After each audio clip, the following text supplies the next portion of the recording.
Hello, আসসালামু আলাইকুম everyone. Welcome to বিভেইনার। তোমাদের বহুল প্রতীক্ষিত ২০২৫-২৬ শিক্ষাবর্ষের বিএসসি নার্সিং এর কোয়েশ্চেন সলভ সেশনটা আমরা নিয়ে আসছি।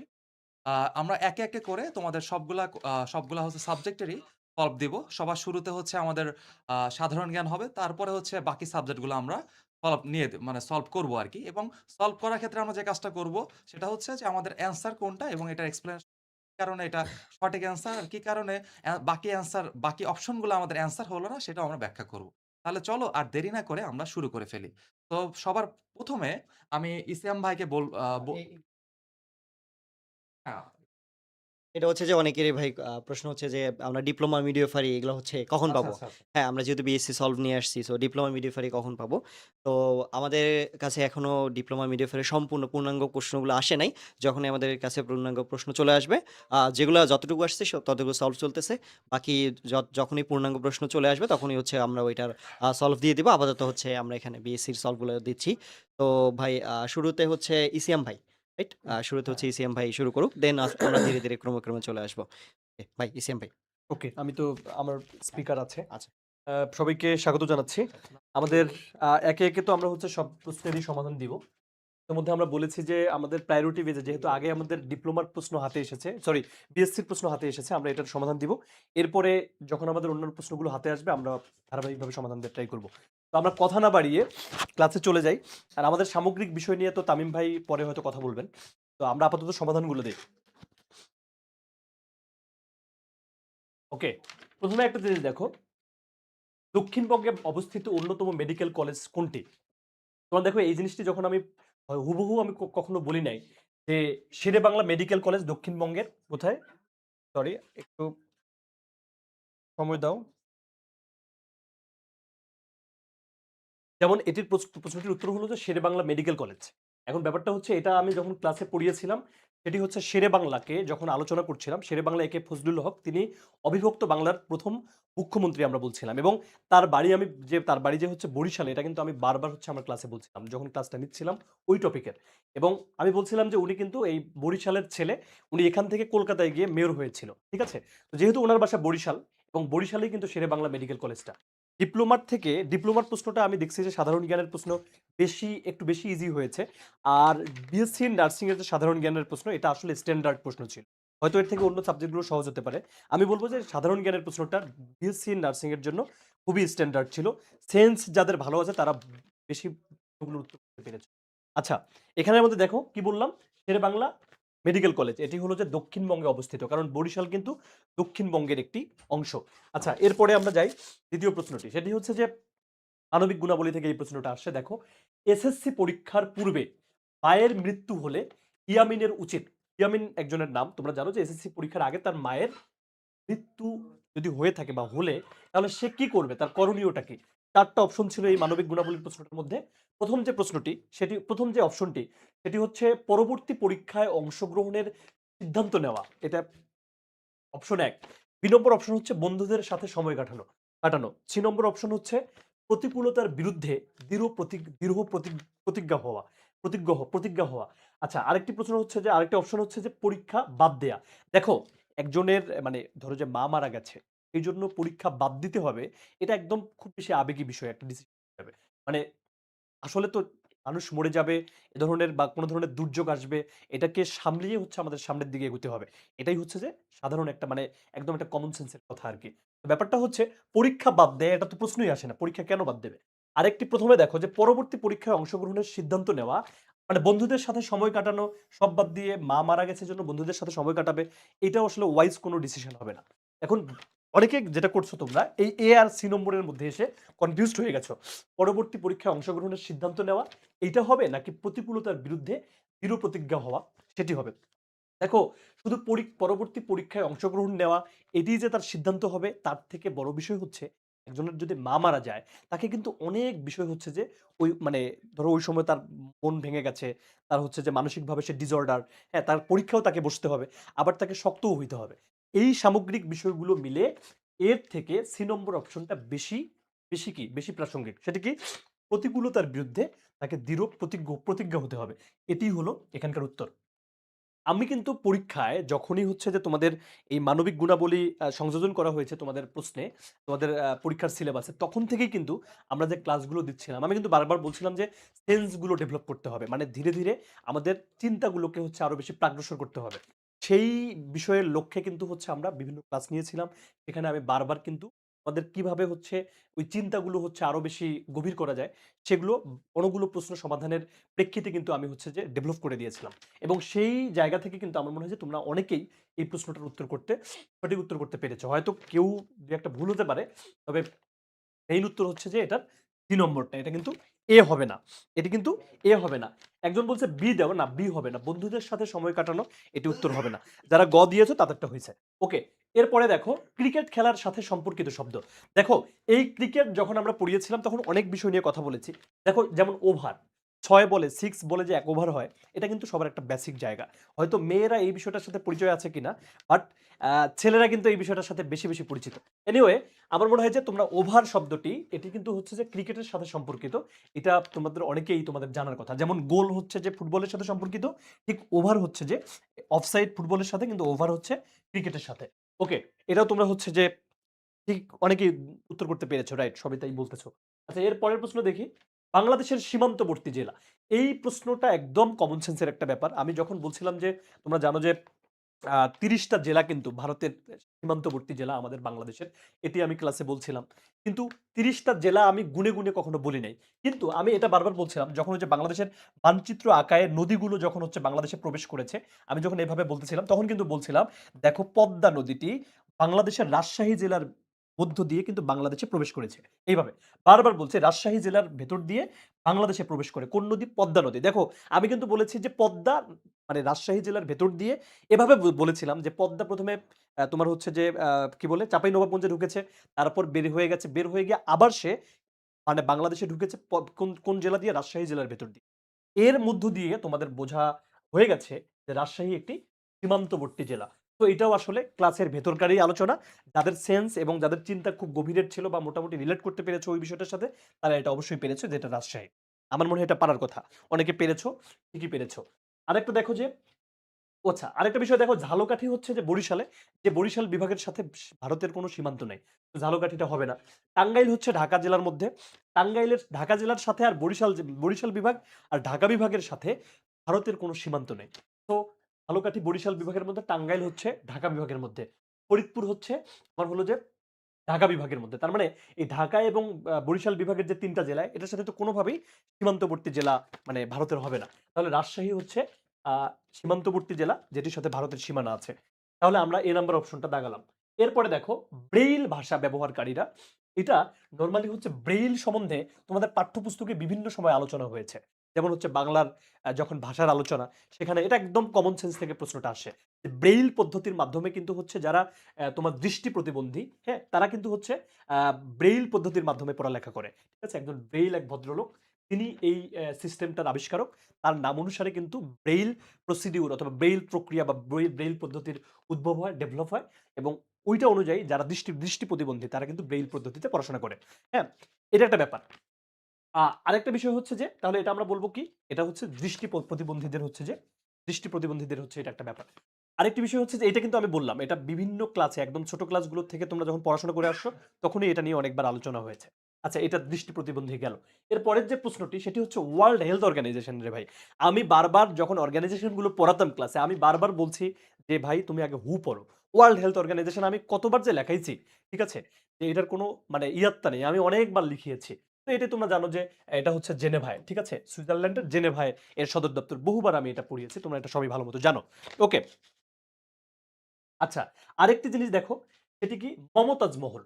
ভাই আমি সেদিন এই যে মুঘল আমল পড়ালাম। যারা ক্লাসে ছিল তাদেরকে বলছি। যারা ছিল না তারা তো আসলে তারা তো জানার কথাও না। অবশ্যই যারা ক্লাসে ছিল, আমি যখন মুঘল আমল আলোচনা করাচ্ছিলাম, তখন কিন্তু একদম আমি তোমার হচ্ছে যে সেই বাবর, আকবর থেকে শুরু করে সম্রাট শাহজাহান পর্যন্ত আমি কিন্তু পড়িয়েছিলাম। মানে ৫ জন যে হচ্ছে যে কি বলে? ওই যে ৫ জন যে মুঘল একদম টপ মুঘল সম্রাট যারা ছিল, একদম ক্ষমতাধর ছিল, তাদেরকে কিন্তু আমি বারবার পড়াচ্ছিলাম। ৫ থেকে ৬ জনকে পড়াচ্ছিলাম।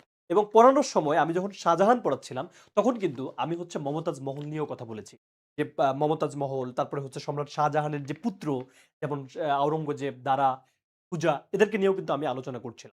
এবং মমতাজ মহল এবং নূরজাহান, নূরজাহানও হচ্ছে যে সম্রাট শাহজাহানের ওয়াইফ ছিল। মমতাজও হচ্ছে যে সম্রাট শাহজাহানের ওয়াইফ ছিল। এবং মমতাজ মহল যেটা আগ্রায় যেটা অবস্থিত আরকি, সেটা নিয়েও কিন্তু হচ্ছে আমি বহুবার হচ্ছে যে কথা বলেছিলাম। এবং ওই সেন্স থেকেই তুমি জানো যেহেতু মমতাজ একজন নারী, তার মানে কি তিনি সম্রাজ্ঞী। মুঘল সম্রাট যদি হয় সম্রাট শাহজাহান, তার ওয়াইফ কি হবে? মুঘল সম্রাজ্ঞী হবে। ঠিক আছে? এইটা কিন্তু সেন্স থেকেই মানে তোমাদের প্রশ্নটার উত্তর করার কথা। আমার মনে হয় যে তোমরা এটা পেরেছো। আরেকটি বিষয় হচ্ছে, তবে আমি আবারও বলি, তোমাদের বিএসসি ইন যে নার্সিং তাদের জন্য কিন্তু সাধারণ জ্ঞানটা আসলে স্ট্যান্ডার্ড একটা প্রশ্ন। এর থেকে ডিপ্লোমার প্রশ্ন সাধারণ জ্ঞানের ইজি হয়েছে। তা আমি অনেকের সাথে কথা বলে বুঝলাম। আচ্ছা, আরেকটি ব্যাপার হচ্ছে কি? সেটি হচ্ছে যে একজন রোগী, ভালো করে বুঝো, বারবার এই বিষয়গুলো নিয়ে আমি কথা বলছিলাম। একজন রোগী তার রোগ বিষয়ে যথাযথভাবে সমস্যা প্রকাশে অক্ষম। ধরো যে একজন রোগী আসছে, সে সঠিক মতো তার রোগের বিষয়টি ডক্টরকে বলতে পারতেছে না অথবা নার্সকে বলতে পারতেছে না। তার ভাষা দিয়েও বোঝাতে পারতেছে না। সেক্ষেত্রে একজন সেবাকর্মীর বা একজন নার্সের আচরণ কেমন হবে? তার মানে কিরকম আচরণ হবে? তুমি একজন নার্স, একজন রোগী আসছে, সে ঠিকমতো তার ভাষাই বোঝাতে পারতেছে না। তুমি কি করবা তখন? তুমি কি অন্যের ঘাড়ে চাপিয়ে দিবা বিষয়টা? এটা তো একদম একটা ফাউল একটা অপশন। এটা তো তুমি জানো যে এটা হবেই না। তারপরে কি হবে? অযথা সময় ব্যয় না করে অপেক্ষায় থাকা অন্যদের প্রতি তুমি নজর দিবা? এটাতে কিন্তু অনেকে হয়তো এখানে থেমে গেছো যে এটা হবে কিনা। না, এটাও হবে না। কেন হবে না আমি বলছি। তুমি একটু পরে বুঝে যাবে যে এটা কেন হবে না। যেটুক বোঝা যায় তার ভিত্তিতে তুমি সেবা দিবা, যতটুকু বুঝছো। না, আরো একটু তোমাকে অপেক্ষা করতে হবে। তোমাকে কি করতে হবে? যে এর ভেতরে তুমি একটু সময় নিবা। যথেষ্ট সময় নিয়ে তার বক্তব্য বোঝার চেষ্টা করা। তখন তুমি ভাববা যে তাহলে কি অন্য যে রোগীগুলো লাইনে ছিল তাদের কি ডিস্টার্ব হবে কিনা? না, ওই সময় তোমাকে প্রফেশনালিজম এর জায়গা থেকে যেহেতু উনার ভাষা তুমি বুঝতেই পারতেছো না, একটু সময় নিবা। তাহলে তুমি বলবা যে আপনি একটু পরে আসেন, আপনাকে একটু পরে আমি সময় দিচ্ছি। বাট যথেষ্ট টাইম নিয়ে কিন্তু তার ভাষা তোমাকে বোঝার ট্রাই করতে হবে। কারণ ওই যে বলছি, রাইট, এই যে সবাই পারছো। Thank you so much. অনেকেই এটার উত্তর করতে পারছো। এইটা হবে। তাহলে এই ৩ টা অপশন হবে না। তারপরে দেখো, বাংলাদেশের রেল লাইন সংযোগবিহীন জেলাগুলোর অন্যতম কোনটি? ওকে, ফাইন। এখানে দেখো আমি কিন্তু যখন হচ্ছে আমরা ওই যে যোগাযোগের কোনো একটা ক্লাসে, এই ক্লাসটা খুব বেশি পড়াইনি। এই ক্লাসটার ইম্পোর্টেন্স খুব কম ছিল। এটা আমি স্বীকার করি। কিন্তু যারা একটা ক্লাসই হয়েছিল, এটাতে যারা ছিলা তারা হয়তো বলতে পারবা, যখন হচ্ছে রেল সংযোগটা বোঝাচ্ছিলাম, ডুয়েল গেজ তারপর ব্রড গেজ, ওই সময়ে আমরা কিন্তু বারবার বলছিলাম যে ঢাকা জেলায় কিছু ঢাকা বিভাগে কিছু জায়গা আছে যেখানের মধ্যে রেল সংযোগ নেই। তার মধ্যে আমি মানিকগঞ্জের কথাটা হয়তো মানে হুবহু বলি নাই। এটা একটু তোমাদের জন্য হয়তো ট্রিকি হতে পারে। এটা মানিকগঞ্জে। এটা আমাদের বইয়ে তুমি ঘাটলে হয়তো পেয়ে যাবা।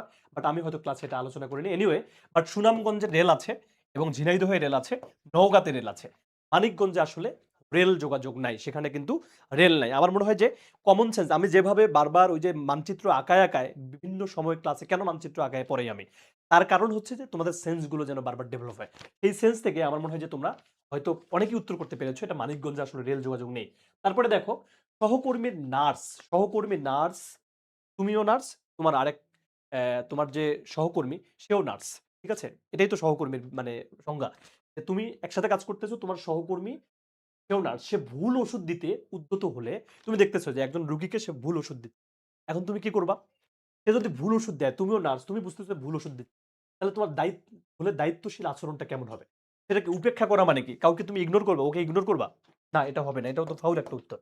পরে আলোচনা করা। আরে ভাই, যদি ওষুধ দিয়ে ফেলে, ওই রোগী যদি হচ্ছে যে একটু পরে ভাত খেয়ে ওষুধটা খেয়ে ফেলে, কথার কথা।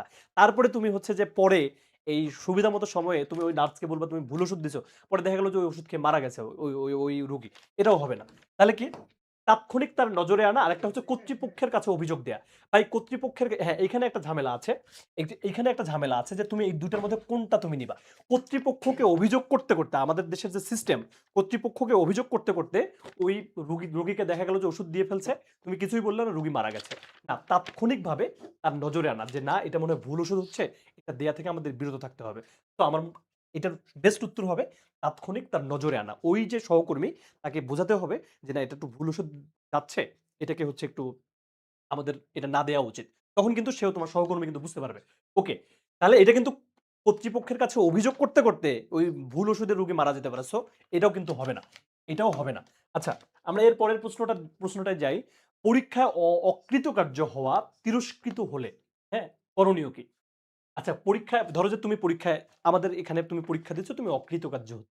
অথবা তুমি তোমার কলেজে ইন্টারমিডিয়েট যেখানে পড়ে আসছো, অথবা তুমি নার্সিং কলেজে তুমি পড়তে গেছো, তুমি ফেল করছো একটা সাবজেক্টে। তোমার টিচার যদি তোমাকে অপমান করে, সেটা সবার সামনেই হোক, পার্সোনালি হোক, এই বিষয়টা তাহলে তুমি কি করবা? তখন তোমার উচিত কি? তুমি এটা কি অপমান বোধ করবা? না, এটা তোমার ভুল হতেই পারে। ভাই একজন মানুষ অকৃতকার্য হতে পারে। তার জন্য কি তাকে তাকে একজন টিচার অপমান করবে? মানে তুমি কি করবা? শিক্ষার্থী কি করবে? মানে তুমি কি টিচারকে কি করবা? তুমি অপমান করবা? না তুমি কি নিজেকে অপমান বোধ করবা যে আমি অপমান হলাম? না, এটা করা যাবে না। কি করতে হবে? তুমি তুমি কি এটাকে ইতিবাচক হিসেবে দেখবা? তোমাকে যদি একজন শিক্ষক তোমাকে যদি এই ফেল করছো কেন এটা নিয়ে যদি তিরস্কার করে, আমার কাছে মনে হয় যে এটা ইতিবাচক হিসেবে দেখার বিষয় নয়। বিষয়টা কি? বিষয়টা হচ্ছে তুমি কি অভিভাবককে জানাবা? তোমার অভিভাবককে তুমি যদি জানাও, তাহলে তুমি যে একজন ব্যক্তি হয়ে বড় হচ্ছ, তোমার তো কোনো স্বাতন্ত্র্যতা থাকলো না। তোমাকে তো একজন সচেতন নাগরিক হিসেবে একটা নাগরিক তো তুমি যদিও হচ্ছে ছোট মানুষ তখন পর্যন্ত বা 5 এর একটা বাচ্চাও হইতে পারে। কেউ ফেল করছে। তার কি করণীয়? আমার মনে হয় মানে এটার সবথেকে উপযুক্ত উত্তর হচ্ছে প্রতিবাদ করা। যে আমি ফেল করতে পারি কিন্তু আপনি আমাকে তিরস্কার করতে পারেন না। হ্যাঁ, একজন টিচার তো ভালো বুঝে। ছোট একটা বাচ্চা ফেল করছে বা একটা ইন্টারমিডিয়েটের ছাত্রী ফেল করেছে অথবা বিশ্ববিদ্যালয়ে পড়ুয়া একটা মেয়ে ফেল করছে, ছেলে ফেল করছে। তাকে বুঝাতে হবে যে এই মানে তিরস্কার করা কোনোভাবেই টিচারের শোভনীয় কাজ হবে না। সুতরাং ওই শিক্ষার্থীকে প্রতিবাদ করতে হবে। হয় টিচারকে বলতে হবে যেটা আপনি এভাবে বলতে পারেন না, অথবা সে ওখান থেকে বের হয়ে ওই প্রতিষ্ঠানের প্রধানকে প্রতিবাদ করবে যে আমি ফেল করছি, এজন্য কেন আমাকে একজন শিক্ষক এভাবে তিরস্কার করবে? এটার উত্তর হবে সি। ঠিক আছে? এই ৩ টা হবে না। আমার মনে হয় যে অভিভাবককে জানানো। অভিভাবকরে জানাবা কেন রে ভাই? তুমি সচেতন না নরমালি।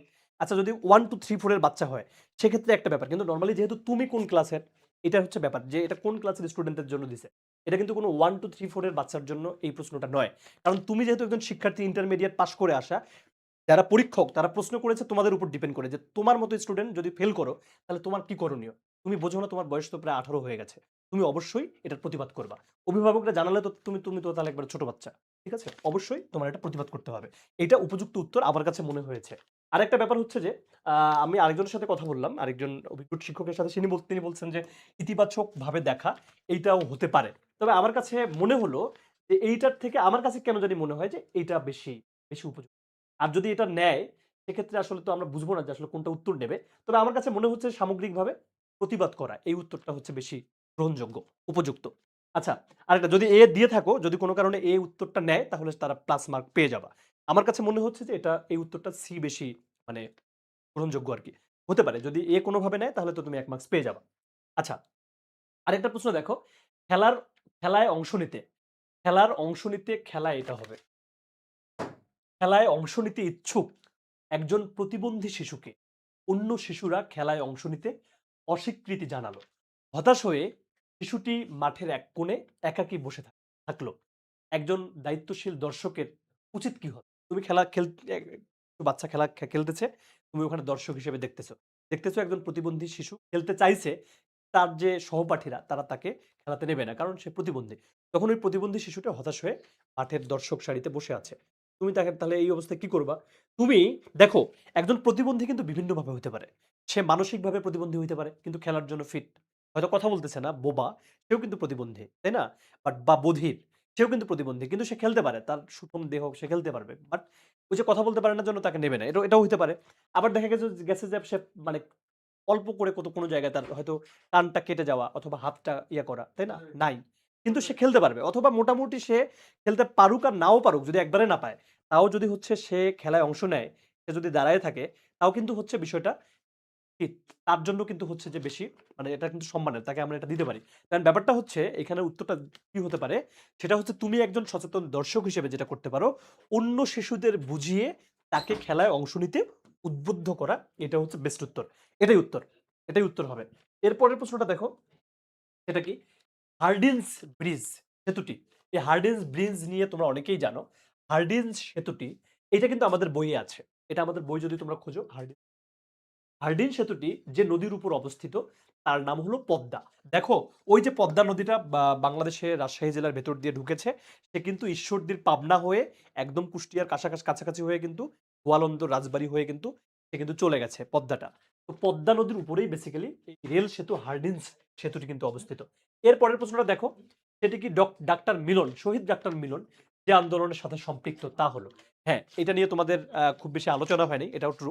দেখো যে নরমালি ২০০০ কি বলে ২০০০ ২৪ যে গণ অভ্যুত্থানটা, এটা নিয়ে আমাদের সবথেকে বেশি আন্দোলন মানে আলোচনা হয়েছে। তো ৯০ এর দশকে কিন্তু এরশাদ বিরোধী একটা আন্দোলন হয়েছে। ৯০ এর দশকে কি হয়েছে? এরশাদ বিরোধী আন্দোলন হয়েছে। ওই আন্দোলনে, কারণ এরশাদ কিন্তু স্বৈরশাসক ছিল। সে প্রায় ১০ বছরের মতো ক্ষমতায় ছিল বা ৯ বছরের মতো। উনাকে আ উম কি বলে? উনাকে ক্ষমতাচ্যুত করতে ডাক্তার মিলন, ডাক্তার মিলন কিন্তু হচ্ছে যে অগ্রণী ভূমিকা পালন করেছিল এবং উনি কিন্তু হচ্ছে গুলি খেয়ে মারা গেছিল।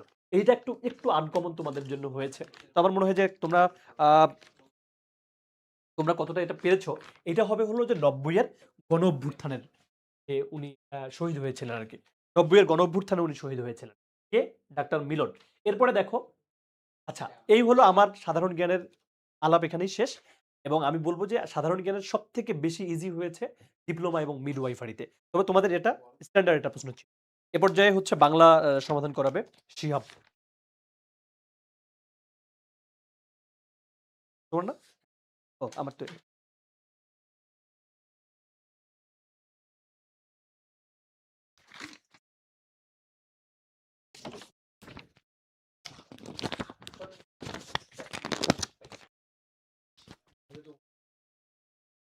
আসসালামু আলাইকুম সবাইকে। আশা করি সবাই অনেক ভালো আছো, সুস্থ আছো এবং খুব ভালো পরীক্ষা দিয়েছো।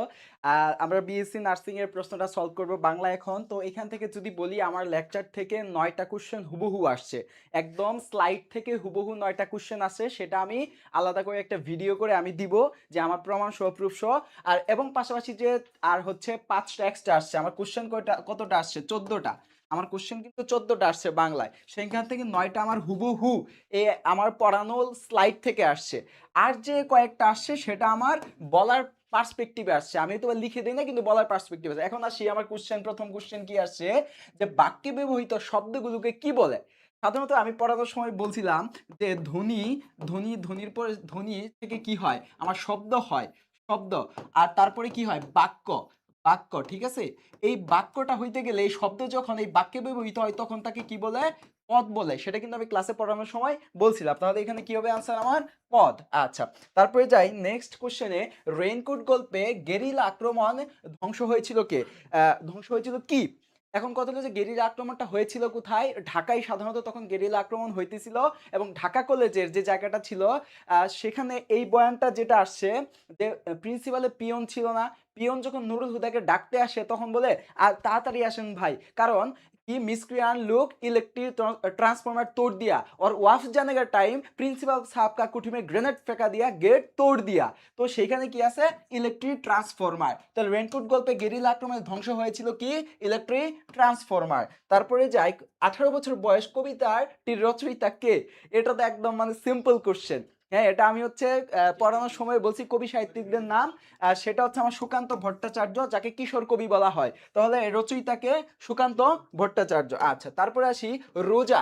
এই যে আমরা বর্তমান সময়ে রোজা আছি, এটা আসাই স্বাভাবিক। এটা হয়তো আমি স্লাইড থেকে পড়াইনি কিংবা আমার এখানে নাই। তো সেই দিক থেকে আসলে তোমরা হয়তো পড়ে থাকবে শব্দ ভান্ডার থেকে। তো রোজা শব্দটা সাধারণত কি শব্দ আমার? ফার্সি শব্দ। রোজা শব্দটা কি শব্দ? ফার্সি শব্দ। আচ্ছা, তারপরে যাই মুসলিম রেনেসাঁর কবি। এইটা না হলো তিনবার ৩টা ক্লাসে হুবহু আমি একদম লাইন ধরে ধরে দেখাই দিচ্ছি, এর প্রমাণ সহ। আবার নেক্সট আমি ভিডিও পাঠাবো তোমাদেরকে। যে মুসলিম রেনেসাঁর কবি বলা হয় কাকে? ফররুখ আহমেদ। কাকে বলা হয়? ফররুখ আহমেদকে। আচ্ছা, তারপরে যাই মাসি পিসি গল্পে কেন্দ্রীয় চরিত্র কে? কেন্দ্রীয় চরিত্র কে? সাধারণ মাসি পিসি ছাড়া কাকে তারা সুন্দর করে যত্ন করে স্বামীর ঘর থেকে এনে লালন পালন করতেছিল? আলহাদিকে। ঠিক আছে, এর আনসার কি হবে? এই যে আলহাদি। ঠিক আছে। আচ্ছা, তারপরে যাই যে বিলাসী গল্পে যার জমানিতে বর্ণিত হয়েছে, এটাও আমি ক্লাসে বলছি এবং হুবহু ক্লাস থেকে নিয়ে আমি তোমাদেরকে নোট দিয়ে দিব কিংবা ওই স্লাইডের স্ক্রিনশটটা পাঠাই দিব যে ক্লাসে আমি কি বলছিলাম এটা। ঠিক আছে। বিলাসী গল্পের নায়িকা কে? বিলাসী। তাই তো, বিলাসী। আর তার সাথে যে ভালোবাসা প্রেম ছিল তার কে? মৃত্যুঞ্জয়। বিলাসীর সাথে মৃত্যুঞ্জয় যদি থাকে, আর মৃত্যুঞ্জয়ের বন্ধু কে ছিল? বন্ধু ছিল হচ্ছে এই যে ন্যাড়া। ঠিক আছে, এই ন্যাড়া। এই ন্যাড়া ছিল তার বন্ধু এবং এই ন্যাড়ার জবানিতে এই সম্পূর্ণ গল্পটা বিবৃত হয়েছে। ঠিক আছে। মাঝে মাঝে বিলাসীর কথা উঠে আসছে। আর এই খুড়া ছিল তার চাচা, কাকা। আর বিলাসীতে ছিল নায়িকা। দ্যাটস ওয়াই আমার আনসার কি হবে এই জায়গাটাতে? ন্যাড়া। আনসার কি হবে? ন্যাড়া। আচ্ছা, তারপরে যাই যে সিরাজউদ্দৌলা নাটকে মীর জাফর ইংরেজদের সাথে হাত মিলানোর কারণ কি? ইংরেজদের সাথে হাত মিলানোর কারণ কি? টাকা পয়সা বা অন্য কোনো কারণ? এটা তো না, এটা একমাত্র কারণ ছিল ক্ষমতার লুভ। এটা আমার ঠিক স্লাইডে, আমার বি ব্রেনার বইতে, বি ব্রেনারের বই, বি ব্রেনারের স্লাইড এবং এই শিহাব ভাই তোমাদের ক্লাসে ধরে ধরে এটা পড়াইছে, ঠিক আছে? এই কি হবে, ক্ষমতার লুভ, লালসা, এই জায়গা থেকে এই সিরাজউদ্দৌলার সাথে মানে ব্যক্তিকেন্দ্রিক যে দ্বন্দ্ব ছিল এবং ক্ষমতার লুভ ছিল, সেটা থেকেই মূলত এই সিরাজের সাথে তার বিশ্বাসঘাতকতা করে। আচ্ছা মনোযোগ ভাই, এটা মনোযোগ, আমি বিসর্গ সন্ধি পড়ানোর সময়, এটা কি এমসিকিউ ক্লাসে সলভ করানোর সময়, হ্যাঁ বনস্পতি, বনস্পতি এটা সলভ করানোর সময় আমি দেখাই দিছি বনস্পতিটা কি, বনস্পতি বিসর্গ সন্ধি। তো সেই জায়গা থেকে হচ্ছে আমি এই যে মনোযোগ, এটা আমি বিসর্গ সন্ধিতে দেখাই দিছি, মনযোগ যুগ মনোযোগ, এটা কি হবে আমার বিসর্গ সন্ধি, কারণ এই জায়গা থেকে লুপ পেয়েছে কি উকার, উকারটা কি লুপ পেয়েছে, লুপ পেয়ে কি বসছে আমার বিসর্গ বসছে, দ্যাটস ওয়াই আনসার কি হবে এ মনোযোগ।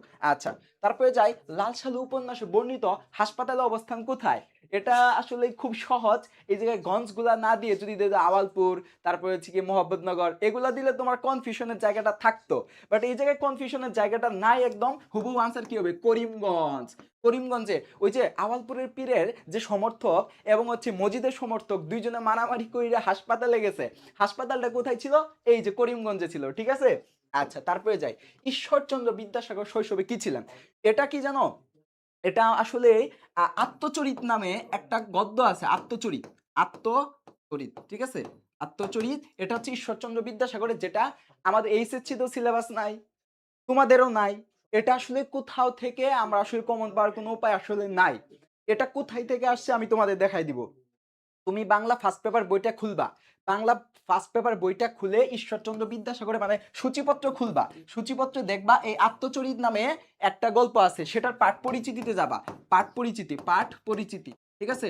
এই পাঠ পরিচিতিতে গেলে সেখানে তুমি দেখতে পাবা 5 নাম্বার লাইনে, 5 নাম্বার লাইনে দেখতে পাবা এই এটার আনসার আছে। আসলে এটা তোমারও পারার কথা না, কারোরই পারার কথা না, তবে আন্দাজে ঢিল মারে কেউ যদি দিয়ে আসে থাকে, সেটা কি হবে এই জায়গায় বলো, এই জায়গায় হবে ডান পিঠে, তাই না? এই জায়গায় কি হবে ডান পিঠে, ঠিক আছে? এটা বলে ডান পিঠে আনসার। এটা যদি কেউ আন্দাজে দিয়ে আসে থাকে, খুব জেনে যে দিয়ে আসছে, এটা খুবই কম হবে, কারণ এটা তোমার সিলেবাসে নাই, এটা আমাদের সময় এই এই গল্পটা ছিল না, তোমাদেরও নাই, এবং না পড়াটাই স্বাভাবিক, এটা ঘাবড়ানোর কিছু নাই। আচ্ছা তারপরে যাই, জাতীয় কবি কাজী নজরুল ইসলামের রচিত মরুভাস্কর কাব্যগ্রন্থটা তোমার কি বিষয়ে, মূলত এটা হবে আমার জীবনমূলক বিষয়। এটা কার নিয়ে লেখা, আমাদের মহানবী সাল্লাল্লাহু আলাইহি ওয়াসাল্লামের যে ইয়াটা আছে, তার জীবনের উপরে তার আদর্শ ভিত্তিক যে জীবন বা তার আদর্শ নিয়ে যে আলোচনা করা হয়েছে, সেটা যে জীবনীমূলক এই গল্পটা আর কি, মরুভাস্কর।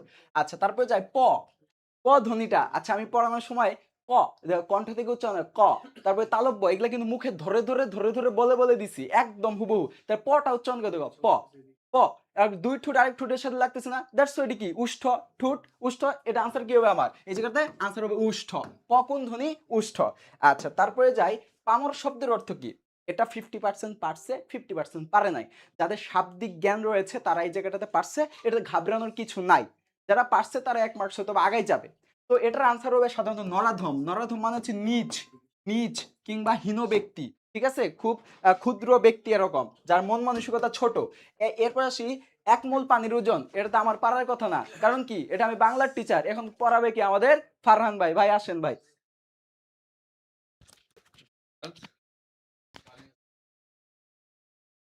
আসসালামু আলাইকুম সবাইকে। তোমাদের পরীক্ষা তোমরা আশা করি সবাই ভালো দিছো। তোমাদের সাধারণ জ্ঞান সলভ এবং তোমাদের বাংলা সলভ হয়ে গেছে। এবার আমি তোমাদের কেমিস্ট্রি সলভটা দিব। তো প্রথম কোশ্চেনটা খেয়াল করো, বলছে কি 1 মোল পানির ওজন, ঠিক আছে? 1 মোল পানির ওজন, তো মোল কিভাবে বের করে ভাইয়া? মোল বের করে হচ্ছে আণবিক ভরকে গ্রামে প্রকাশ করব। সো আণবিক ভরের জন্য আমার আগে সংকেতটা লাগবে। তো আণবিক সংকেত থেকে ভর কিভাবে বের করব? হাইড্রোজেনের ভর 1, হাইড্রোজেন আছে 2টা, প্লাস অক্সিজেনের ভর 16, তাহলে কত হবে? 18 গ্রাম, ঠিক আছে? 18 গ্রাম, তাহলে অ্যান্সার কোনটা হবে? 18 গ্রাম। এটা কিন্তু একদম ইজি ভাই, এটা ক্লাসে ভালো করে পড়ানো হয়েছে। এক্স্যাক্টলি পানিটা দিয়ে হয়তো বা উদাহরণটা দেখানো হয় নাই, সালফিউরিক অ্যাসিড দিয়ে দেখানো হয়েছে, ঠিক আছে? এরপরে কি পানির ক্ষেত্রে এন বের করা দেখানো হয়েছে, সেখানে আবার 18 গ্রাম বের করা দেখানো হয়েছে, ঠিক আছে? এগুলো কিন্তু সবকিছু তোমাদের ক্লাসে অলরেডি পড়ানো হয়ে গেছে। আচ্ছা নেক্সট কোশ্চেন, বায়ুমণ্ডলের যে স্তরে প্রাকৃতিক ঝড় ঝন্টা মানে ঝড় হয়, ঠিক আছে? এই যে এই স্পেসিফিক এই স্লাইডটা আমি তোমাদেরকে অনেক ভালো করে পড়তে বলছিলাম। 4টা স্তর থাকে, ট্রপোমণ্ডল, স্ট্র্যাটোস্ফিয়ার, এগুলোর মধ্যে আয়নোস্ফিয়ার, সবগুলা ভালো করে পড়তে বলছিলাম। তো এখানে ঝড় ঝন্টা হয় হচ্ছে ভাইয়া ট্রপোস্ফিয়ার অঞ্চলটাতে, ঠিক আছে? এগুলা কিন্তু সব ভাইয়া তোমার ক্লাসের মধ্যে আছে। ওকে, নেক্সট কোশ্চেন বলছে ফরমালিন কোন কাজে ব্যবহার করা হয়? ওকে, ফরমালিন। আচ্ছা, ফরমালিন কোন কাজে ব্যবহার করা হয় ভাইয়া? ফরমালিন হচ্ছে, মনে রাখবা ফরমালিন, তোমরা আশা করি সবাই পারছো ক্লাসে, যদি কেউ না পড়ে থাকো তাহলে আজকে থেকে এটা আবার জেনে নাও। এটা হচ্ছে ভাইয়া পচন রোধ করার জন্য ব্যবহার করা হয়, রং সংরক্ষণ করার জন্য কিন্তু ব্যবহার করা হয় না, আকার সংরক্ষণ করার জন্য ব্যবহার করা হয় না। আকার সংরক্ষণ করে কিভাবে? আমি একটা কৌটাজাত করব একটা খাবারকে, কৌটার মধ্যে রাখবো, সেক্ষেত্রে আকারটা সংরক্ষণ হইতে পারে, বাট ফরমালিন দিয়ে কিন্তু আকার সংরক্ষণ করা হয় না, ঠিক আছে? ওকে, নেক্সট কোশ্চেন। পরম শূন্য তাপমাত্রা, এটা কিন্তু ভাইয়া একদম লাস্ট একদিন আগে আমি যে ক্লাসটা নিছি তোমাদেরকে, ফ্রি ক্লাস, 111 ক্যাম্পেইনের ফ্রি ক্লাস, সেটার 2 নাম্বার কোশ্চেনটা ছিল পরম শূন্য তাপমাত্রা কত, একদম হুবহু কমন চলে আসছে। তো আমি এভাবে লিখে দিছিলাম না, ওকে, অর্থাৎ 0 কেলভিন। সেখানে দেখো 0 কেলভিন আছে অ্যান্সারে, 0 কেলভিন আছে। যদি আমি এটা আলাদা করে বলেও দিছিলাম, যদি 0 কেলভিন না থাকে সেক্ষেত্রে -273 ডিগ্রি সেলসিয়াস থাকবে। এই জায়গাটা দেখো -273 আছে কিন্তু কেলভিন আছে, এই জিনিসটা হয়তো বা অনেকে ভুল করে ফেলতে পারো। আমি তোমাদেরকে বলছিলাম পরীক্ষার হলে খুব কেয়ারফুলি অ্যান্সার করবা, -273 degree Celsius, not Kelvin. Kelvin হইলে 0 কেলভিন হবে, ঠিক আছে? এখানে ডিগ্রি না, এটা 0 কেলভিন, আসলে 0 ডিগ্রি কেলভিন না, শুধু 0 কেলভিন। ওকে, আচ্ছা, নেক্সট কোশ্চেন। ক্ষারীয় মাধ্যমে পিএইচ নির্দেশক ফেনফথেলিনের বর্ণ। আচ্ছা, এই যে স্লাইডটা, এই ফেনফথেলিনের বর্ণ, তারপরে ফেনল রেডের বর্ণ, লিটমাসের বর্ণ, ক্ষারীয় মাধ্যমে কি, অম্লীয় মাধ্যমে কি, তুমি স্লাইড বের করে দেখবা আমি 3টা কি 4টা দাগায় দিছি, তার মধ্যে ফেনফথেলিন একটা, ঠিক আছে? এই ফেনফথেলিনের বর্ণ অম্লীয় মাধ্যমে হয় হচ্ছে ভাইয়া লালচে বেগুনি, সরি ক্ষারীয় মাধ্যমে লালচে বেগুনি হয়, আর অম্লীয় মাধ্যমে হয় হচ্ছে ভাইয়া বর্ণহীন, ঠিক আছে? বর্ণহীন, দুইটাই দেয়া ছিল ওখানে। আমি 3টা দাগায় দিছিলাম, ওখানে 7-8টার মতো ছিল, আমি 3টার মধ্যে গোল দাগ দিয়ে দিছি, 3টার মধ্যে একটা হচ্ছে ফেনফথেলিন, ঠিক আছে? ওকে, নেক্সট কোশ্চেন। এসিড বৃষ্টির প্রভাব অর্থাৎ প্রধান কারণ, এসিড বৃষ্টির প্রধান কারণ অর্থাৎ এসিড বৃষ্টি কোন গ্যাসের কারণে হয়? এসিড বৃষ্টি হয় ভাইয়া মূলত 2 ধরনের গ্যাসের কারণে, একটা হলো সালফার ডাই অক্সাইড, একটা হলো নাইট্রোজেন ডাই অক্সাইড। এখন নাইট্রোজেন ডাই অক্সাইড তো এখানে নাই, সালফার ডাই অক্সাইড আছে না, সালফার ডাই অক্সাইড অ্যান্সার হবে। এখন কি হয় সালফার ডাই অক্সাইডের ক্ষেত্রে? প্রথমে সালফার ডাই অক্সাইডটা অক্সিজেনের সাথে, বাতাসের অক্সিজেনের সাথে বিক্রিয়া করে সালফার ট্রাই অক্সাইড তৈরি করে। এরপরে এই সালফার ট্রাই অক্সাইড থেকে সালফিউরিক অ্যাসিড উৎপন্ন হয়, ঠিক আছে? সালফিউরিক অ্যাসিড উৎপন্ন, এই সালফিউরিক অ্যাসিডটাই মেইনলি অ্যাসিড বৃষ্টির জন্য দায়ী হয়। তো আমার প্রথমে কে ছিল? সালফার ডাই অক্সাইড ছিল, এইজন্য সালফার ডাই অক্সাইড হবে আমার অ্যান্সার। বুঝা গেছে? নেক্সট কোশ্চেনের দিকে যাই। ইলেকট্রনের বৈশিষ্ট্য। আচ্ছা, ইলেকট্রন দেখতে কেমন ভাইয়া? এই যে E-, তোমাদের ইলেকট্রন, প্রোটন, নিউট্রনের একটা ফুল চার্ট ছিল, আমি চার্টটা খুব ভালো করে পড়তে বলছি, প্রত্যেকটা জিনিস ধরে ধরে দেখায় দেওয়া হয়েছিল ক্লাসে। ইলেকট্রনের ভর ছিল, ইলেকট্রনের চার্জ কত ছিল ভাইয়া? -1.6 × 10⁻⁹ কুলম্ব। এখানে দেখো এই যে মাইনাস ভ্যালুটা আছে না, এই মাইনাস ভ্যালুটা প্রোটন আর নিউট্রনের ক্ষেত্রে কিন্তু নাই। নিউটনের ক্ষেত্রে তো কোনো চার্জই নাই, আর প্রোটনের ক্ষেত্রে প্লাস ছিল, ঠিক আছে? তাহলে এখানে কোনটা হবে অ্যান্সার? ডি নাম্বারটা, ঋণাত্মক চার্জ। ধনাত্মক চার্জ হচ্ছে ভাইয়া প্রোটন, ঠিক আছে? প্রোটন। আর চার্জ কার নাই? নিউট্রনের নাই, ঠিক আছে? চার্জ কার নাই? নিউট্রনের নাই। সামনের দিকে যাব। দুর্বল অ্যাসিডের সংকেত। ওকে, দুর্বল অ্যাসিড। আচ্ছা, ক্লাসের মধ্যে এই দুর্বল অ্যাসিড, সবল অ্যাসিডের ব্যাপারে একটা শর্টকাট বলে দিছিলাম। শর্টকাটটা হচ্ছে, যদি কার্বন থাকে যদি কোনো অ্যাসিডের মধ্যে, সেই অ্যাসিডটাকে আমি বলবো দুর্বল অ্যাসিড। এখানে দেখো খেয়াল করে, প্রত্যেকটা অ্যাসিডের মধ্যে শুধু একটাতেই এসি আছে। কোনটাতে? এই যে 2 নাম্বার, এটার নাম কি? কার্বন সংখ্যা 2, তো এটার নাম হচ্ছে ইথানোয়িক অ্যাসিড। অর্থাৎ সি যুক্ত যে কোনো অ্যাসিডই কি? দুর্বল অ্যাসিড, ঠিক আছে? বাকিগুলোতে কোনোটাতে কিন্তু সি নাই। এখানে সি নাই, এখানে কিন্তু ক্লোরিন আছে, ঠিক আছে? এখানে ক্লোরিন আছে, নট সি। Next question. ভর সংখ্যা বলতে কি বোঝায়? ওকে, ভর সংখ্যা বলতে কি বোঝায়, এটা আসলে হুবহু স্লাইডে নাই, বাট আমি স্লাইডে আলাদা করে তোমাদেরকে লিখে দিছি। কিভাবে লিখে দিছি মনে করে দেখো। একটা মৌল যদি এক্স হয়, এই জায়গায় আমরা লিখি হচ্ছে জেড মানে পারমাণবিক সংখ্যা, আর এখানে লিখি হচ্ছে এ। এখানে এটাকে বলা হয় ভর সংখ্যা, ঠিক আছে? ভর সংখ্যা বা নিউক্লিয়ন সংখ্যা। এখন ভর সংখ্যা বা নিউক্লিয়ন সংখ্যা ইকুয়ালস টু আমি লিখে দিছিলাম প্রোটন সংখ্যা প্লাস নিউট্রন সংখ্যা, প্রোটন সংখ্যা প্লাস নিউট্রন সংখ্যা। তাহলে অ্যান্সার কোনটা হবে বলো তো ভাইয়া? অ্যান্সার হবে হচ্ছে প্রোটন সংখ্যা প্লাস প্রোটন ও নিউট্রনের সংখ্যা, এই যে এ নাম্বারটা, ঠিক আছে? ইলেকট্রন, প্রোটন, নিউট্রন কিন্তু না। ইলেকট্রনের সংখ্যাটাই কি, প্রোটন আর ইলেকট্রনের সংখ্যা তো সমানই থাকে, তো আমি 3টাকে যোগ করলে তো সেই ক্ষেত্রে বেশি হয়ে যাবে ভ্যালু, তাই না?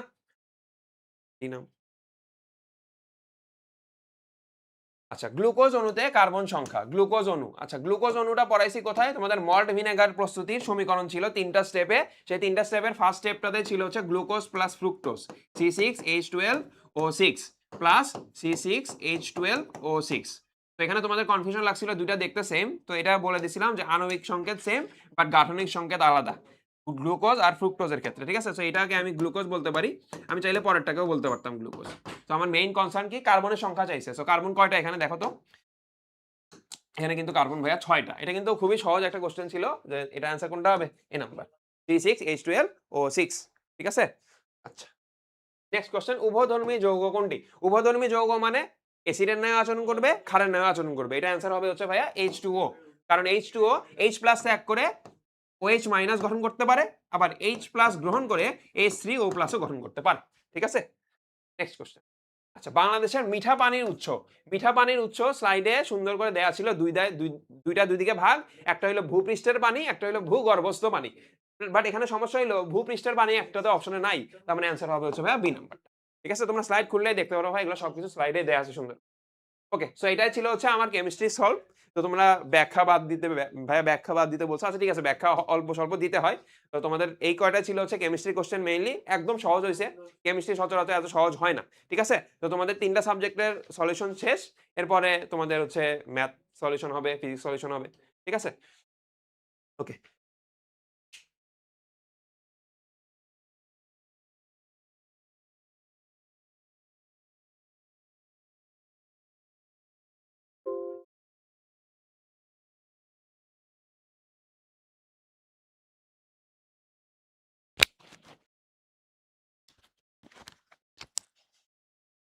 কেমন আছো?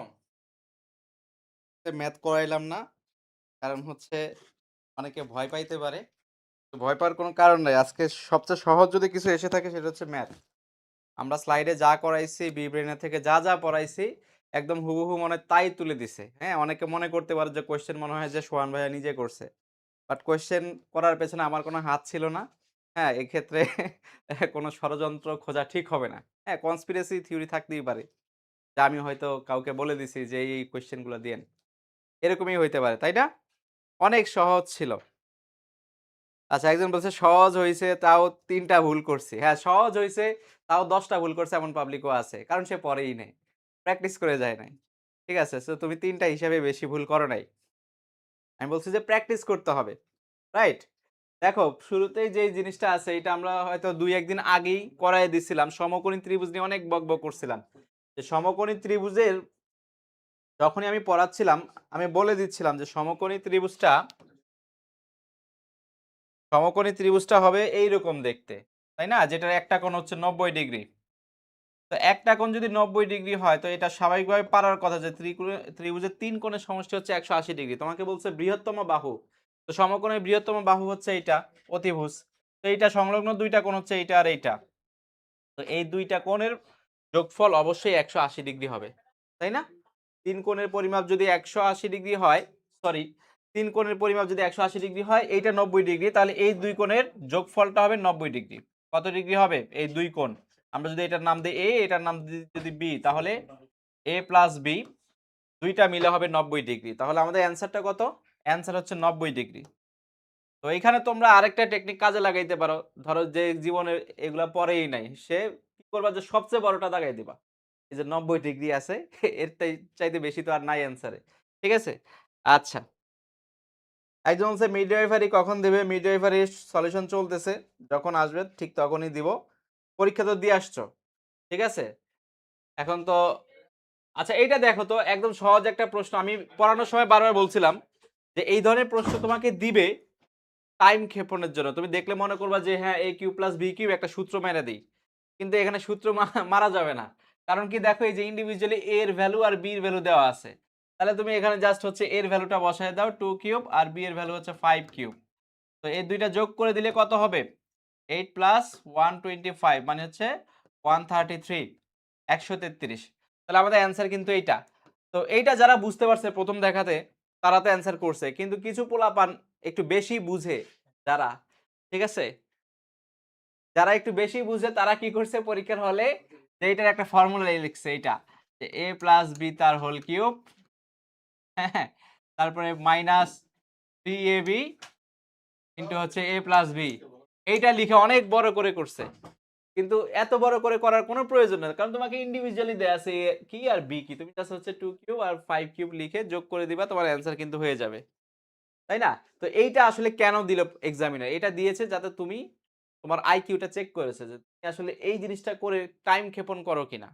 হ্যাঁ, আচ্ছা, এটা আমি পড়ানোর সময় বলেছিলাম, এরকম একটা প্রশ্ন তোমাদেরকে করাইছিলাম যে a plus B equal to যদি 3 হয় তাহলে a প্লাস বি তার হোল স্কোয়ার কত। তো নর্মালি এইটা দেখা মাত্র অনেকের মাথার মধ্যে সূত্র চলে আসে, সূত্র এখানে ব্যবহার করা যাবে না, কারণ তোমাকে এটা ডিরেক্ট ভ্যালু দেয়া আছে, জাস্ট স্কোয়ার করলেই হবে।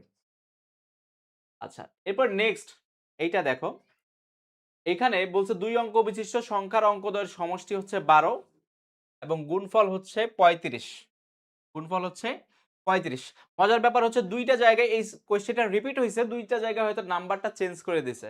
হ্যাঁ, আরেকটা জায়গায় ছিল যে অঙ্কদ্বয়ের সমষ্টি 15 এবং গুণফল হচ্ছে 56, এরকম আরেকটা জায়গায় ছিল, তাই না? আচ্ছা, একজন বলছে এই বছর কি নেগেটিভ মার্ক আছে? যদি তোমার প্রশ্নে উল্লেখ করা থাকে যে নেগেটিভ মার্ক আছে তাহলে আছে, আর যদি উল্লেখ করা না থাকে তাহলে নাই। তাহলে এখন খেয়াল করো, এখানে আমাদেরকে বলছে 2 অঙ্ক বিশিষ্ট সংখ্যার অঙ্কদ্বয়ের সমষ্টি 12 এবং গুণফল 35। তো আমরা প্রথমে ধরে নেই যে সংখ্যাদ্বয়ের অঙ্কদ্বয়ের সমষ্টি অঙ্কদ্বয় হচ্ছে x আর y। তাহলে এখন দেখো এখান থেকে আমি কি লিখতে পারি?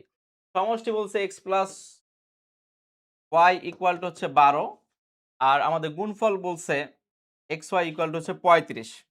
তো দেখো এখান থেকে হয়তো সমীকরণ সমাধান করে অনেক কিছু করা যাবে, কিন্তু তুমি যদি একটু তোমার ব্রেইনটাকে খাটাও তুমি কিন্তু এটা অ্যান্সার পেয়ে যাবা। কিভাবে? দেখো এই যে 35কে যদি আমি একটু ভেঙে লিখি তাহলে কি লিখতে পারবো বলো তো ভাই? 7 গুণ 5 মানে হচ্ছে 5 7 35, 7 আর 5 যোগ করে তো কত হয়? 12 হয়, তাই না? কত হয়? 12 হয়, রাইট? এটাকেও আমরা ঠিক এইভাবে লিখতে পারবো, 7 আর 5 যোগ করলে কত হয়? 12 হয়। তো যারা অলরেডি বুঝে গেছো যে এখানে এক্স ওয়াই ও ধরার কোনো প্রয়োজন নাই, তোমার একটা অঙ্ক হবে 7 আর একটা অঙ্ক হবে 5, তাহলে এখানে দুই ধরনের উত্তর আসতে পারে। কয় ধরনের উত্তর? দুই ধরনের, একটা হবে 75 আরেকটা হবে 57, যেহেতু তোমাকে বলা নাই যে কোনটা আসলে বড় সংখ্যা হবে, রাইট? তো এখন কোনটা বড় অঙ্ক এটা বলা নাই, তো তুমি এখানে দেখো যে এই দুইটার মধ্যে কোন অ্যান্সারটা আছে, এখানে আছে হচ্ছে 75, তাহলে তোমার অ্যান্সারটা হবে 75, বাকিগুলো হবে না, কারণ বাকিগুলো এরকম না। ঠিক সিমিলার একটা কোয়েশ্চেন আরেকটা জায়গায় আসছে, মোস্ট প্রবাবলি ডিপ্লোমাতে আসছে, যে 56 আর এখানে ডিজিটটা ছিল 15, ওইটার অ্যান্সার হবে 78, 78 অথবা 87, রাইট? তো এখানে কিন্তু এতটুকু করলেই হয়ে যাবে। অনেকে কি করবে, এখানে আবার হচ্ছে ইকুয়েশন সলভ করে এক্স ওয়াই এর ভ্যালু বের করবে, দেন সেখানেও হবে, বাট তোমার টাইমটা একটু বেশি লাগবে, টাইমটা একটু বেশি লাগবে। সবচাইতে সহজ ট্রিক্স আমি হইলে কি করতাম পরীক্ষার হলে? আমি হইলে পরীক্ষার হলে এই সংখ্যাগুলোর দিকে দেখতাম যে কোনটা যোগ করলে 12 হয়। তুমি দেখো ইন্টারেস্টিংলি এখানে সংখ্যাগুলো এমনভাবে দেয়া আছে, এই 5 আর 7 যোগ করলে 12 হয়। বাকিগুলা দেখো এই দুইটা যোগ করলে হয় 15, এটা যোগ করলে 15, এটা যোগ করলে 15। বাকি সবগুলা 15, কিন্তু এইটার ক্ষেত্রে 12। তো দ্যাটস ওয়াই এইটা অবভিয়াসলি তুমি 10 সেকেন্ডে অ্যান্সার করতে পারবা। হ্যাঁ, এইটা আমি পরীক্ষার হলে হইলে করতাম, রাইট? তারপরেও তোমার কাছে অনেকগুলো ওয়ে আছে, একটা আছে অনেক বড় ওয়ে, একটা মাঝারি, আরেকটা হচ্ছে একদম শর্টেস্ট ওয়ে। শর্টেস্ট ওয়ে হচ্ছে অপশনগুলোর দিকে তাকানো। আমি এটা তোমাদেরকে পড়ানোর সময় বারবার বলেছিলাম যে আমরা অপশন দেখে অনেক কিছু জাজ করতে পারি, অপশন দেখে আমরা সঠিক উত্তর অনেক কাছাকাছি চলে যাইতে পারি। তো এখানে যদি আমি অপশন দেখতাম, দেখতাম যে এই দুইটা ডিজিট যোগ করলেই 12 হয়, বাকিগুলা কিন্তু হয় না। এটা অ্যান্সার হচ্ছে 75। এরপর আমাদের নেক্সট যে কোয়েশ্চেনটা, এই কোয়েশ্চেনটা আমাদের স্লাইড থেকে হুবহু আসছে, বাকিগুলাও আসছে, কিন্তু এইটা একদম হুবহু আসছে, জাস্ট নামটা চেঞ্জ করে দিয়েছে। এখানে ছিল রাজন আর এইখানে ছিল সুমন। আমরা বলেছিলাম ঐকিক নিয়ম পড়াইতে গিয়ে, যদি দেখো যে দুইজন একত্রে কাজ করতেছে বা আলাদা আলাদা কাজ করতেছে, সবার আগে যেই কাজটা করবা, যাদেরকে দেয়া থাকবে তাদের হচ্ছে একদিনে তারা কতটুকু কাজ করে এটা বের করে ফেলবা। তাহলে রফিকের ক্ষেত্রে 1/10 আর হচ্ছে শফিকের ক্ষেত্রে 1/15, এই দুইটা বের করে যোগ করলে তারা একত্রে একদিনে কতটুকু করে এটা পাওয়া যাবে। দেন এদের লসাগু হচ্ছে এখানে 30, তার মানে এখানে আসবে হচ্ছে 3 10 30, আর এখানে আসবে 15 2 30, মানে হচ্ছে কত আসলো? 5/30। এটাকে একটু কাটাকাটি করো, কত আসলো? 1/6। এই যে বলছি এই যে 1/6 এটা করে একদিনে, তাহলে একদিনে যদি 1/6 করে তাহলে 6 দিনে কতটুকু করে? 6 ভাগ করবে। তো আমি সবসময় বলছিলাম যে এখানে নিচে যে নাম্বারটা থাকে এটাই অ্যান্সার। তাহলে তোমাদের অ্যান্সার হচ্ছে 6 দিনে। এই প্রশ্নটা একদম হুবহু আমার স্লাইডে ছিল। তোমরা যারা আমার ক্লাস করেছিলে তারা অবশ্যই জানো, এবং আজকে আমাকে পরীক্ষার হলের বাইরেও কয়েকজন স্টুডেন্ট বলেছিল যে স্যার কোয়েশ্চেন কি আপনি করেছেন? যে এত মিল কিভাবে আমরা পাই? মানে 10টা ম্যাথের ভিতরে আমার কাছে মনে হয় যে 7 8টা আমার স্লাইড থেকেই দিছে। মানে এইরকম হয়েছে, তাই না? ওকে, এরপরে দেখো এই কোয়েশ্চেনটা দেখে অনেকে ঘাবড়ায় যেতে পারো। এই কোয়েশ্চেনটাও অনেকভাবে সলভ করা যায়, বাট সবচেয়ে বেস্ট হচ্ছে তুমি অপশন ধরে ধরে সলভ করবা। এটা আমি বলে দিছিলাম যে সমীকরণ দিয়ে প্রশ্ন আসলে যখন তোমাকে এক্স ওয়াই এর ভ্যালু বের করতে বলবে অথবা শুধু এক্স এর ভ্যালু ওয়াই এর ভ্যালু বের করতে, তুমি অবশ্যই অপশন দিয়ে টেস্ট করবা। তো অপশন দিয়ে টেস্ট করার ক্ষেত্রে আমরা বলেছিলাম যে ছোটগুলা থেকে বড়গুলা টেস্ট করবা। প্রথমে 4 দিয়ে টেস্ট করবা। তো 4 দিয়ে টেস্ট করলে এটা কত হবে? 4 দিয়ে যদি আমরা এটা টেস্ট করি, এটা হবে 4 - 1, আর এইটা হবে হচ্ছে আমাদের 4 প্লাস হচ্ছে 2। তো এই পাশটা দেখো কতটুকু আসতেছে, এখানে আসছে 3 আর এখানে আসতেছে 6, তার মানে হচ্ছে এইটা 18। আর এই পাশে দেখো এখানে 4 4 4 আর 4, আর এইখানে আসবে হচ্ছে 4 - 2। এখানে আসলো কত? এখানে আসলো 8 গুণ 2 মানে হচ্ছে 16, তার মানে মিললো না। তাহলে 4 আমার মিললো না, তাহলে আমি পরের অপশনটাতে যাব 6। তাহলে 6 দিয়ে যদি আমি খেয়াল করি, দেখো এখানে হবে বাম পাশে হবে 6 - 1 ইন্টু হবে 6 প্লাস 2, এটা হচ্ছে আমার বাম পক্ষ, এটা বাম পক্ষ। তাহলে বাম পক্ষে কত হচ্ছে? এখানে 5 আসতেছে, এখানে 8 আসতেছে, মানে হচ্ছে 40। সিমিলারলি ডান পক্ষে তুমি সেম কাজটা করবা।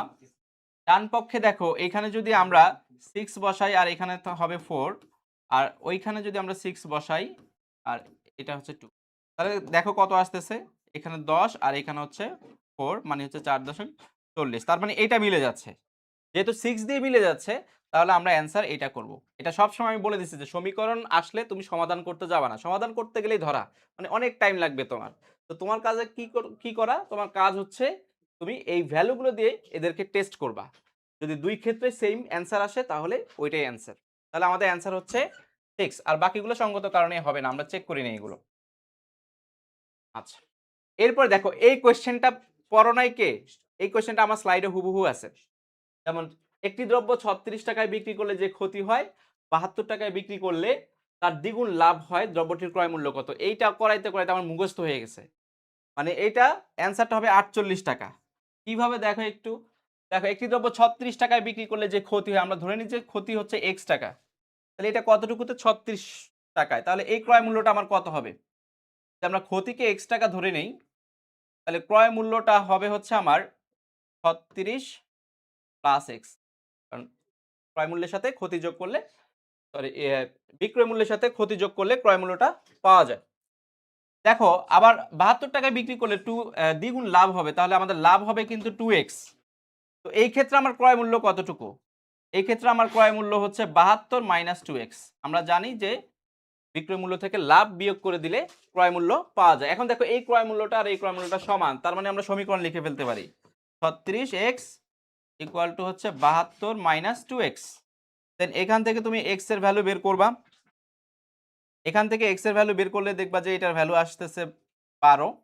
দেন ফাইনালি তুমি যে কোনো একটার ভেতরে 12 বসায় দিলে দেখবা যে এটার ক্রয় মূল্যটা আসতেছে, যেমন আমি 36 দিয়ে বের করতেছি। 36 দিয়ে যদি আমি বের করি তাহলে ক্রয় মূল্যটা হবে আমার 48 টাকা। কত টাকা? 48 টাকা। স্লাইডে একদম হুবহু ছিল, অনেকে হয়তো মুখস্থই অ্যান্সার বসায় দিছো, তাই না? হ্যাঁ, ওকে। এরপরে দেখো একটি বর্গক্ষেত্রে কর্ণের দৈর্ঘ্য 8 মিটার হলে ক্ষেত্রফল কত? লাস্ট ক্লাসে আমি পরিমিতি পড়াইছিলাম এবং সেখানে বলছিলাম যে আমাদের বর্গের কর্ণের সূত্র হচ্ছে √2a। তাহলে এইটা সমান দেয়া আছে হচ্ছে 8 মিটার। তুমি জাস্ট 8 মিটার লিখবা, এরপরে কি করবা? এরপরে এখানে এর ভ্যালুটা বসাবা। এর ভ্যালুটা বসাইলে এখানে হবে 8 আর এখানে হচ্ছে √2। এখন খেয়াল করো, এইটা যদি a হয় তাহলে বর্গক্ষেত্রের ক্ষেত্রফল কত? বর্গক্ষেত্রের ক্ষেত্রফল হচ্ছে a স্কয়ার, রাইট? তাহলে এটাকে যদি এখন আমরা স্কয়ার করে দেই, কত হবে? 8 কে স্কয়ার করলে হবে 64, √2 কে স্কয়ার করলে হবে 2। তাহলে কত আসতেছে বলো তো? √2 কে স্কয়ার করলে 2, কারণ স্কয়ার রুটে বাদ হয়ে যায়। তাহলে এখানে আসতেছে 32। এখন খেয়াল করো, এখানে কিন্তু তোমাকে একটু কনফিউজ করে দিয়েছে। এখানে দেখো 32 মিটার আছে, আবার হচ্ছে 32 বর্গ মিটার আছে। তাহলে তুমি কি দিবা? ক্ষেত্রফলের একক কি? ক্ষেত্রফলের একক হচ্ছে বর্গ মিটার বা স্কয়ার মিটার, এটা দিতে হবে। তো অনেকে হয়তো অতি আনন্দে এর নিচের এই 32 দাগাইছো, তাদের সবারটা ভুল হয়ে গেছে, তাই না? আচ্ছা, ইফতারের সময় হয়ে গেছে, সমস্যা নাই, আমরাও তো ইফতার করব। আজকে একটু তোমাদের সাথে একসাথে ইফতার করি, তাই না? এটার পরে ইফতার করি আর কি। আচ্ছা দেখো, এই প্রশ্নটা হুবহু আসছে, পিতা পুত্রের বয়সের সমষ্টি 70 বছর, পিতার বয়স 50 বছর হলে অনুপাত কত? আমি একদম ডিরেক্ট করাই দিছিলাম এইভাবে, ঠিক যেভাবে লিখতেছি, যে পিতা অনুপাত হচ্ছে পুত্র। তাহলে এখন খেয়াল করো, পিতার বয়স যদি 50 হয়, 70 বছর থেকে 50 বাদ দাও, পুত্রের বয়স হবে 20 বছর। এইভাবেই করাইছিলাম অঙ্কটা। এখান থেকে 0 0 কেটে দাও, তাহলে তোমার অ্যান্সার হচ্ছে কত? 5:2। দেখো 5:2 আছে কিনা? অবশ্যই আছে। অনেকে এইটা দাগাবে, কিন্তু এটা দাগাবা না, কারণ দেখো অনুপাতের ক্ষেত্রে কিন্তু একটা সিরিয়াল মেনটেন করতে হয়। যাকে আগে বলবে অনুপাতে সেই রাশিটা আগে বসবে।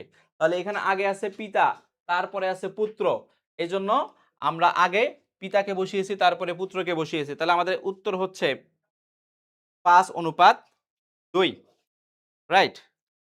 আচ্ছা, এই গালিগালাজ করো না কমেন্টে, কেউ গালিগালাজ করো না, দুই একজন অসংলগ্ন কমেন্ট করতেই পারে, বাট আমাদের উচিত হচ্ছে মানে স্লাইটলি হ্যান্ডেল করা। আচ্ছা, এবার দেখো, একটি দ্রব্য ক্রয় করে 25% ক্ষতিতে বিক্রি করা হলে বিক্রয় মূল্য ও ক্রয় মূল্য অনুপাত কত? এই অঙ্ক আমরা করিয়েছি, এই অঙ্ক আমরা করিয়েছি। দেখো মনে পড়ে কিনা, যখন আমরা অনুপাত পড়িয়েছিলাম তখন কিন্তু এই অঙ্ক করিয়েছি। তাহলে খেয়াল করো, আমি বলেছিলাম যে শতকরার অঙ্কে তুমি সব সময় ক্রয় মূল্যটাকে 100% ধরে নিবা। কত পার্সেন্ট ধরে নিবা? 100% ধরে নিবা। এখন খেয়াল করো, এই 100% যদি হয় তোমার ক্রয় মূল্য, বিক্রয় মূল্য কত হবে ভাইয়া বলো তো? বিক্রয় মূল্য হবে, ক্ষতি যেহেতু হয়েছে 100 থেকে 25% বাদ দিবা, তার মানে 75% তোমার বিক্রয় মূল্য। তাহলে ক্রয় মূল্য অনুপাত হচ্ছে, আমাদের কি চেয়েছে? বিক্রয় মূল্য ক্রয় মূল্যের অনুপাত। তাহলে একটু উল্টা করে লিখতে হবে, বিক্রয় মূল্য অনুপাত হচ্ছে আমাদের ক্রয় মূল্য। তাহলে ক্রয় মূল্য আমাদের 100% আর বিক্রয় মূল্য এই ক্ষেত্রে 25% বাদ দিয়ে দিলে আমাদের 75%, এটা হবে হচ্ছে আমাদের বিক্রয় মূল্য। এবার যদি আমরা অনুপাত বের করি, একদম ইজি, 25 দিয়ে কেটে দাও, 25 75-এর ভেতরে 3 বার যায়, 100 এর ভেতরে যায় 4 বার, তাহলে আমাদের অনুপাতটা হচ্ছে 3:4। একদম হুবহু আসছে, হুবহু এইরকম একটা ম্যাথ আমি তোমাদেরকে করিয়েছিলাম। ওকে, তাহলে অনুপাত থেকে কিন্তু আজকে দেখা গেছে 3টার মতো কোয়েশ্চেন চলে আসছে। তাহলে 3:4 এটা হচ্ছে আমাদের উত্তর। উত্তর 3:4। এবং এই অঙ্কটাও একদম হুবহু আমাদের স্লাইড থেকে আসছে। দেখো এখানে বলা আছে x - y = 2 এবং xy = 24 হলে x + y কত? তোমাদেরকে এই ফর্মুলাটা অনেকবার পড়িয়েছি যে, এবং বলে দিয়েছি 5 স্টার দিয়ে রাখো, এখান থেকে প্রশ্ন আসবে, এবং সেখান থেকে কিন্তু প্রশ্ন আসছে। এটা ফর্মুলাটা কি? x - y তার হোল স্কয়ার প্লাস 4xy। এবার ভ্যালুগুলো বসিয়ে দাও, তাহলে তোমার অ্যান্সার হয়ে যাবে। তাহলে ভ্যালু এখানে হচ্ছে 2 স্কয়ার, এখানে 4 ইনটু হচ্ছে 24। তাহলে খেয়াল করো এটা কত হইলো, যোগ করলে হবে 100। এখন তোমার কাছে চেয়েছে কি? তোমার কাছে চেয়েছে শুধু x + y এর ভ্যালু, তার মানে রুট করে দিবে 100 কে। তাহলে 100 কে রুট করে দিলে তোমার অ্যান্সার হচ্ছে 10। তাহলে আমাদের অ্যান্সার হচ্ছে কি 10, রাইট? অন্য আরেকজনকে,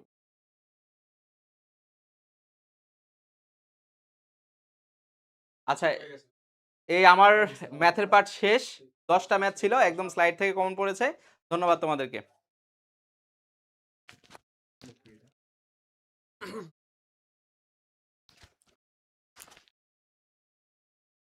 আসসালামু আলাইকুম, কি অবস্থা সবার?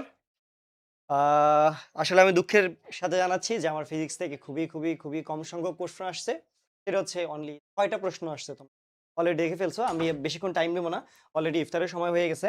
তো আমি এখানে জাস্ট সলভ করে দিয়েছি 6টা, এবং এতটুকু বলে রাখি 6টা এমসিকিউ হুবহু আমার স্লাইড থেকে যা যা পড়াইছি A to Z, that means আমি গর্বের সহিত বলতে পারবো 100% কমন আমি দিতে পারছি। ওকে, যাই হোক, এটা আসলে বলা ঠিক না, চলো অহংকার করা ঠিক না। যাই হোক, নিউটনের গতির তৃতীয় সূত্র অনুযায়ী ক্রিয়া এবং প্রতিক্রিয়া মধ্যবর্তী কোণ কত? দেখো, ক্রিয়া এবং প্রতিক্রিয়া বলটা কি ছিল? এরকম থার্ড লটা ছিল এরকম, যে প্রত্যেক ক্রিয়ারই কি আছে? সমান এবং বিপরীত প্রতিক্রিয়া আছে। তো আমি যদি ধরো একটা বল নেই, এটা ধরো একটা বল, এই বলটাকে যদি আমি একটা ওয়ালের মধ্যে ধাক্কা দেই, ঠিক আছে, এই বলটাকে যদি আমি সামনের দিকে ধাক্কা দেই, তাহলে সেটা কি হবে? বা হচ্ছে ছুঁড়ে মারি যদি, তখন বলটা কি হবে? এখান থেকে রিটার্ন চলে আসবে। কেন রিটার্ন চলে আসতেছে? কারণ হচ্ছে এই বল কি করতেছে কি একটা একে একটা বল প্রয়োগ করতেছে, এবং ওয়ালটা কি করতে থাকে, একটা প্রতিক্রিয়া বল দিচ্ছে। তাহলে দেখো যে এইখানে বলের দিক হচ্ছে এইদিকে আর প্রতিক্রিয়া বল কোন দিকে, এইদিকে, উল্টা দিকে। তাহলে মধ্যবর্তী কোণ কত, 180 ডিগ্রি। ঠিক আছে, পরস্পরের বিপরীত হলে মধ্যবর্তী কোণ কত ডিগ্রি, 180 ডিগ্রি। এরপরেরটাতে যদি আসি, শিশিরাঙ্ক প্রকাশ করে। শিশিরাঙ্ক কি প্রকাশ করে, আপেক্ষিক আর্দ্রতা, বাষ্পীয় চাপ, তাপমাত্রা নাকি আর্দ্রতা? অনেক জায়গায় তোমরা হয়তো এরকম পাইছো, কোথাও আপেক্ষিক আর্দ্রতা সলিউশন দিছে, কোথাও দিচ্ছে হচ্ছে আর্দ্রতা, বাট এটার মেইন অ্যান্সার হচ্ছে হবে কি তাপমাত্রা। ঠিক আছে, আমি বলে রাখলাম অ্যান্সার কি হবে, তাপমাত্রা। কারণ বইয়ে আমাদের স্পষ্টভাবে বলে দেওয়া আছে শিশিরাঙ্ক হলো এক ধরনের তাপমাত্রা। স্পষ্টভাবে আমি আবারও বলতেছি, বইয়ে বলে দেওয়া আছে শিশিরাঙ্ক কি, তাপমাত্রা। শিশিরাঙ্ক হলো কি, তাপমাত্রা। আমি বারবার বলতেছি, বলে দেওয়া আছে স্পষ্টভাবে শিশিরাঙ্ক হচ্ছে কি, তাপমাত্রা। এটা অ্যান্সার কি হবে, তাপমাত্রা হবে অ্যান্সার। আমি এগুলো পরে প্রুফগুলো দিয়ে দেবো, বইয়ের প্রুফ, স্লাইডের প্রুফ, সবকিছু প্রুফ দিয়ে দিব যে কই থেকে কিভাবে আসছে। আমি বেশিক্ষণ টাইম নিব না, আমি জাস্ট গো থ্রু করে যাব। এরপরে আসি, দোলকের ববের ভর বেশি হলে দোলনকাল কি হবে? দোলনকাল হচ্ছে কি, দোলকের ক্ষেত্রে যদি একটা পেন্ডুলামের কথা চিন্তা করি, সো ববের ভর, এটা যদি একটা পেন্ডুলাম হয়, এই পেন্ডুলামের এইটা হচ্ছে বব, সো এই পেন্ডুলামের দোলনকাল অর্থাৎ টি ববের ভরের উপর নির্ভরশীল নয়। ববের ভরের উপর কি নয়, নির্ভরশীল নয়। এটা কি, এটা হচ্ছে আমাদের দৈর্ঘ্যের উপর নির্ভরশীল এবং অভিকর্ষ ত্বরণের উপর কি, নির্ভরশীল, এবং হচ্ছে যে মাঝখানে বিস্তার আছে সেটার উপর নির্ভরশীল। অর্থাৎ কি, আমাদের এই যে ববের ভর অর্থাৎ এ স্মল এম, এইটার উপর কি নয় বলো, নির্ভরশীল নয়। যদি ভাইয়া এইটার উপর নির্ভরশীল না হয়, তাহলে আমি এই ভর যতই বাড়াই আর কমাই, যাই করি না কেন, এক্ষেত্রে আমার দোলনকাল কি হবে না, কোনো ধরনের পরিবর্তন ঘটবে না। অর্থাৎ দোলনকাল কি থাকবে, অপরিবর্তিত থাকবে। দোলনকাল কি থাকবে, অপরিবর্তিত থাকবে। দোলনকাল কি থাকবে, অপরিবর্তিত থাকবে। এরপরে যদি আসি, দুইটি গতিশীল বস্তুর ক্ষেত্রে একটির তুলনায় অপরটির গতিকে কি বলে? মাথায় রাখবা, পৃথিবীর কেন, মহাবিশ্বের যত বস্তুকণা আছে প্রত্যেকটার গতি হচ্ছে আপেক্ষিক গতি। পরম গতি বলতে কিছু নাই, যা কিছু আছে সবকিছু হচ্ছে কি, আপেক্ষিক। অর্থাৎ আমরা একটা সাপেক্ষে আরেকটাকে আমরা কি করে নির্ণয় করি? তাহলে দেখো, একটা সাপেক্ষে যদি একটাকে আরেকটাকে নির্ণয় করি, তাহলে সেটাই হচ্ছে আপেক্ষিক গতি। তাহলে গতিশীল হোক আর সেটা স্থির হোক, যাই হোক না কেন, বা হচ্ছে একটা বস্তু স্থির আর একটা গতিশীল, যাই হোক না কেন, আমি একটা বস্তুর সাপেক্ষে যদি আরেকটা কোনো কিছুর গতি নির্ণয় করি, তাহলে সেটাকে আমরা কি বলবো, আপেক্ষিক গতি। সরি, স্থিতি না, আপেক্ষিক কি হবে, গতি হবে। যেহেতু দুইটাই গতিশীল, দুইটি গতিশীল বস্তু, তাহলে সেটাকে আমি কি বলবো, আপেক্ষিক কি গতি বলবো। এরপরে আসি এরপর একটা হচ্ছে কি, আলোকবর্ষ পরিমাপ করে। আলোকবর্ষ হচ্ছে কি একটা দূরত্ব। ঠিক আছে, এইটা এই যে 111 যে কোর্স ছিল, হ্যাঁ ঠিক আছে, আমাদের হচ্ছে 111 যে কোর্স ছিল, সেইটা লাস্ট কোর্স, যেটা ফ্রি ক্লাস নিছিল, ওটাতে আমাদের একদম এমসিকিউ একদম ডিরেক্ট বলা দেওয়া ছিল, আলোকবর্ষ কিসের একক, এটা হচ্ছে কি আমাদের কি, আলোকবর্ষ কি বোঝায়, এটা হচ্ছে একটা কি, দূরত্ব বোঝায়। ঠিক আছে, এটা একটা কি বোঝায়, দূরত্ব বোঝায়। তাহলে আরেকটা লাস্ট, সেটা হচ্ছে কি, তাপ ইঞ্জিন রূপান্তর করে। তাপ ইঞ্জিন কি, তাপ ইঞ্জিন হচ্ছে কি করে, বাইরে থেকে তাপ নেয়, বাইরে থেকে কি নেয়, তাপ নেয়, তাপ নিয়ে সেটা কি করে, কাজ করে। তাহলে কাজ হচ্ছে একটা যান্ত্রিক শক্তি। তাহলে তাপ ইঞ্জিন বাইরে থেকে তাপ নিচ্ছে এবং সেটাকে ডাব্লুতে পরিণত করতেছে, এই ডাব্লু কাজ, তার মানে এটা কি হবে, যান্ত্রিক শক্তি। তাহলে কি করে, তাপ শক্তিকে কি করে, যান্ত্রিক শক্তিতে কি করে, রূপান্তর করে। এরপরে যদি আসি, ওকে শেষ, এরপরে আমার শেষ, মাত্র এই 6টা এমসিকিউ আসছিল, আমাদের সময় খুবই সংক্ষিপ্ত। তাহলে আমি হচ্ছে এখন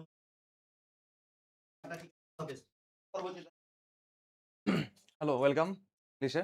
আচ্ছা, আমরা হচ্ছে 1 নম্বর কোশ্চেনে চলে যাই। He is not good dash math. এখানে মেইনলি ম্যাথস, এখানে অ্যাপোস্ট্রোফি এসটা হবে না, একসাথে হবে। ঠিক আছে? আচ্ছা, এটা হলো মেইন কথা। দেখো এখানে কোন প্রিপোজিশনটা বসবে? আমরা জানি গুড অ্যাট। দেখো গুড অ্যাট, এই গুড অ্যাট মানে হচ্ছে কি দক্ষ। কি বললাম? গুড অ্যাট মানে হচ্ছে কি দক্ষ। তাহলে সে আসলে কি ম্যাথে ভালো না। এই আসলে কি বলো, ম্যাথে ভালো না, তাহলে আমাদের কি হবে, গুড অ্যাট হবে। অ্যাট কোথায় আছে আমাদের? দেখো ডি নাম্বারটা, তাহলে ডি নাম্বারটা অ্যান্সার। আচ্ছা, এরপর আমরা চলে যাই কোথায়? আমাদের নেক্সট কোশ্চেনটাতে, the meeting was held dash last December. Normally যেটা হয় কি, লাস্টের পরে এই লাস্ট এভরি, হ্যাঁ, এগুলার আগে আমাদের প্রিপোজিশন বসে না, এগুলার আগে প্রিপোজিশন নরমালি বসে না, কিন্তু অপশন আমাদের দিয়ে রাখছে, এই জন্য আমরা ধরে রাখতে পারি যে আসলে ডিসেম্বর একটা কি, আসলে একটা বড় একটা টাইম, হ্যাঁ, ডিসেম্বর কি আসলে মাস, ঠিক না? মাসের নামের আগে আমাদের কি বসে, আমরা জানি এই যে মাসের নামের আগে আমরা জানি হচ্ছে ইন বসে। কি বসে? ইন বসে। আচ্ছা, আমাদের কিন্তু ব্যাপারটা হচ্ছে কি, এখানে যদি অপশনটা যদি এরকম থাকতো যে আসলে আমরা যদি দেখতাম যে আসলে নো প্রিপোজিশন, ওই অ্যান্সারটা আমরা দাগাইতাম। তো এখানে যেহেতু কিছু নাই, এজন্য আমরা আসলে ইন দিচ্ছি, বুঝতে পারছো? তবে এই ইনটা না দেওয়াই বেটার, কারণ আমরা জানি লাস্ট এভরি এগুলোর আগে, সরি, এগুলোর পরে যদি কোনো সময়ের কথা উল্লেখ থাকে, তাহলে লাস্ট বা এভরি এগুলোর আগে আমরা প্রিপোজিশন বসাই না। আচ্ছা, এটা হয়ে গেল। এরপরে দেখো আমাদের আরেকটা কি আছে, I was a dash of cows in the field. আচ্ছা, এখানে যে ব্যাপারটা হচ্ছে, তোমরা জানো যে গবাদি পশুর পাল, হ্যাঁ, গবাদি পশুর পাল বুঝাইতে আসলে আমরা কি এই হার্ড, এই যে দেখো এই কথাটা তোমাদের ক্লাসে অনেকবার বলছিলাম। এই যে হার্ড, এই হার্ডটা ইউজ করা হয়। বুঝতে পারছো? আমাদের মেইনলি যেটা হয় কি, এগুলো আসলে কি, এগুলো আমাদের পরিবর্তনের কিছু নাই। যারা আছে ওরা নিজেরা একদম ফিক্সড করে দিচ্ছে যে আসলে আমাদের কাউজের সাথে কি হবে, হার্ড অফ কাউসই হবে। তাহলে এখানে হার্ড ছাড়া অন্য কিছু বসবে না। তাহলে এর গবেষণা কিছু না, এটা ডি নাম্বারটা অ্যান্সার। এরপরে দেখো আমাদের পরের কোশ্চেনটা কি বলতেছে, no sooner had rubber reach the station dash the train left. এখন এই যে দেখো আমরা জানি এই দেন হবে, না হলে এই যে এই জায়গাটা দ্যাট লিখে রাখছে। আচ্ছা এই জায়গাটা দেন, টি এইচ এ এন। দেখো এই দুইটার মধ্যে আমাদের আছে, ঠিক? তো আমি তোমাদেরকে বারবার একটা কথা বলছিলাম ক্লাসের মধ্যে, এই দুটো তোমরা অনেক ভুল করো। আর দেখো এইটা আমাদের পরীক্ষায় চলে আসছে, হুবহু চলে আসছে। যাই হোক, ওদিকে আমরা না যাচ্ছি, আমরা জানি এই বানানটা খেয়াল রাখতে হবে। আমাদের এই ইটা কিন্তু আমাদের হবে না, আমাদের হবে কি, এটা হবে। ঠিক আছে, টি এইচ এ এন। আমাদের বানানটা কি হবে বলো তো, T H A N. T H A এনটা হচ্ছে আমাদের অ্যান্সার। এরপরে দেখো আমাদের পরের কোশ্চেনে কি বলছে, এই যে কবলার। এই কবলারটা কি, যে আসলে কি জুতা নিয়ে কাজ। কবলার মানে কি মুচি, আর মুচির কাজটা কি দেখো, জুতা নিয়ে কাজ করা। কি নিয়ে কাজ করা? জুতা নিয়ে কাজ করা। এখন তাহলে আমাদের কোনটা হচ্ছে, এ নাম্বারটা হচ্ছে, বাকিগুলো কেন হচ্ছে না? তো ড্রেস নিয়ে যে কাজ করে তাকে আমরা বলি টেইলর, এটাকে আমরা বলি কি, টেইলর বলি। তারপর যেটা হচ্ছে হ্যামার্স নিয়ে কাজ করে তাকে আমরা কি বলি, ব্ল্যাক স্মিথ বা কামার বলি। ঠিক আছে, ব্ল্যাক স্মিথ বা কামার বলি। এরপরে যে ব্যাপারটা হচ্ছে আমাদের ফার্নিচার, ফার্নিচার নিয়ে যে কাজ করে তাকে আমরা কাঠমিস্ত্রি বলি। কার্পেন্টার, কি বললাম, কার্পেন্টার। আচ্ছা ওদিকে অত লিখতে না যে কার্পেন্টার। ঠিক আছে, তাহলে যে ব্যাপার যেটা হচ্ছে আমাদের দেখো, ড্রেস হচ্ছে টেইলর, সি হচ্ছে হ্যামার, আর ডি হচ্ছে ফার্নিচার। ফার্নিচারের ক্ষেত্রে কার্পেন্টার। ওকে, তাহলে আমাদের এ নাম্বারটা অ্যান্সার। এরপরে দেখো কি হচ্ছে, এরপরে দেখো কারেক্ট স্পেলিং কোনটা, এটা তোমরা সবাই জানো, ইম্পসিবল। আচ্ছা এখানে ইম্পসিবল আসলে ব্যাপার যেটা হইছে, এখানে সবগুলাই কারেক্ট লিখে রাখছে। আসলে এটা তাড়াহুড়া করতে আমাদের অ্যান্সারটা নেসেসারি হবে। আমাদের ওইখানে আমরা যেটা হইছে ব্যাপারটা, সেটা কোশ্চেনে যেটা ছিল আরকি, এই ইম্পসিবল বানানটাতে এই এসটা দেখো ছিল না। ওখানে একটা এস একটা কম ছিল। এই ওয়েলকাম বানানটাতে কোশ্চেন আমাদের কি রাখছে, ডাবল এল দিয়ে রাখছিল। তারপর যেটা হচ্ছে আনফরগেটেবল বানানের মধ্যে এই যে টিটা দেখো একটা দিয়ে রাখছিল। এই কারণে এগুলা ভুল ছিল, বুঝতে পারছো? আমাদের অ্যান্সারটা হবে নেসেসারি। নেসেসারি হচ্ছে কারেক্ট স্পেলিং, আর ইম্পসিবল বানান, ওয়েলকাম বানান, আর আনফরগেটেবল বানান, এটা কি আমাদের কোশ্চেনের মধ্যে ভুল ছিল। তাহলে এগুলো আমাদের হবে না। এরপরে দেখো আমাদের হচ্ছে নেক্সট কোশ্চেন, এখানে কি বলছে, Sharmili has not visited Cox's Bazar yet dash her friend jasmine. এই একটা দুঃখের ব্যাপার যেটা হইতেছে, আমাদের এগ্রিমেন্ট থেকে আসলে এই বিগত সালে কোনো কোশ্চেন আসে না, এই প্রথম দিয়ে রাখছে। যাই হোক, আমরা জানি, দেখলাম যে এটা নেগেটিভ একটা সেন্টেন্স। দেখো এইটুকু অংশ আমরা খেয়াল করে দেখি, এই সেন্টেন্সের মধ্যে আমরা দেখলাম নট আছে, আর নট থাকা মানে হচ্ছে নেগেটিভ সেন্টেন্স। কি বললাম, নেগেটিভ সেন্টেন্স। আর নেগেটিভ সেন্টেন্সের যে ব্যাপারটা হচ্ছে, নেগেটিভ সেন্টেন্স থাকলে আমরা যে কাজটা করি, এই পরবর্তী ক্লজের মধ্যে আমাদের নেইদার, এই নেইদার কথাটা ইউজ করি। কি ইউজ করি? নেইদার কথাটা ইউজ করি। নেইদার ইউজ করি অথবা নট এইদার ইউজ করি। যাই হোক, আমার অপশনের মধ্যে খালি দেখলাম, অপশনগুলোর মধ্যে শুধু আমাদের এ নাম্বারটাতে নেইদার আছে, আর এগুলোতে আমাদের নেইদার নাই। তাহলে বি সি ডি কোনোটাই হবে না, এ নাম্বারটা অ্যান্সার। এরপরে দেখো আমাদের কি আছে, এরপরে দা কার ইজ মুভিং স্লোলি। ভালো কথা, এখানে খেয়াল করে দেখি, এখানে স্লোলি, এই স্লোলিটা আসলে আমাদের কোন পার্টস অফ স্পিচ এটা জানতে চাচ্ছে। এখানে আছে কি ইজটা হচ্ছে আমাদের লিঙ্কিং ভার্ব। ইজটা কি লিঙ্কিং ভার্ব না? ইজটা হচ্ছে আমাদের লিঙ্কিং ভার্ব।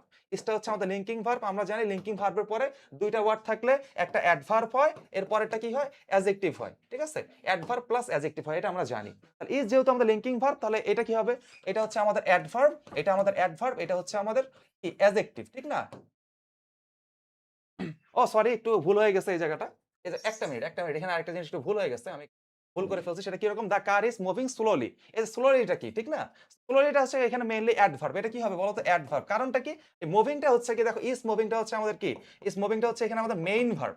ইজ মুভিংটা হচ্ছে আমাদের মেইন ভার্ব। আর মেইন ভার্বের পরে যদি ওয়ার্ড থাকে, সেই ওয়ার্ডটা আমাদের অ্যাডভার্ব হইতে পারে। কারণটা কি, দেখো এই মুভিংটাকে স্লোলিটা কি মডিফাই করছে, এজন্য স্লোলি হচ্ছে আমাদের এখানে অ্যাডভার্ব, এজন্য এ নাম্বারটা অ্যান্সার। এরপরে দেখো আমাদের কি আছে, এরপরের question, the English dash English. এখন এই যে দা ইংলিশ, এই ইংলিশটা দ্বারা কি বুঝায়, জাতি বুঝায়। এখন জাতি মানে কি, অনেকগুলো মানুষের সমষ্টি। এটা অবশ্যই একটা প্লুরাল জিনিস। তাহলে এখানে একটা ভার্ব বসবে, এই ভার্বটা অবশ্যই প্লুরাল বসবে। সাবজেক্ট ভার্ব এগ্রিমেন্টের কথা, সাবজেক্ট যদি সিঙ্গুলার হয় ভার্ব সিঙ্গুলার, সাবজেক্ট প্লুরাল হলে ভার্ব প্লুরাল হবে। তাহলে জাতি এটা প্লুরাল জিনিস, তাহলে এখানে একটা প্লুরাল ভার্ব বসবে। আমরা একটু খেয়াল করে দেখি যে আসলে আমাদের এখানে কি আছে। দেখো তো, স্পোকেন, স্পোকেন তো আমাদের হইতে পারে না। স্পোকেনটা হচ্ছে ভি থ্রি, সাবজেক্টের পরে কখনো ডিরেক্ট ভি3 বসে না, তাহলে সি নাম্বারটা আমাদের বাদ। তারপরে খেয়াল করে দেখো, এই যে স্পোক আসলে কি, নরমাল ব্যাপারের ক্ষেত্রে আমরা কি পাস্ট টেন্স ইউজ করতে পারি না, তাহলে আমাদের এ নাম্বারটা হচ্ছে না। তাহলে বি আর ডির মধ্যে অ্যান্সার আছে।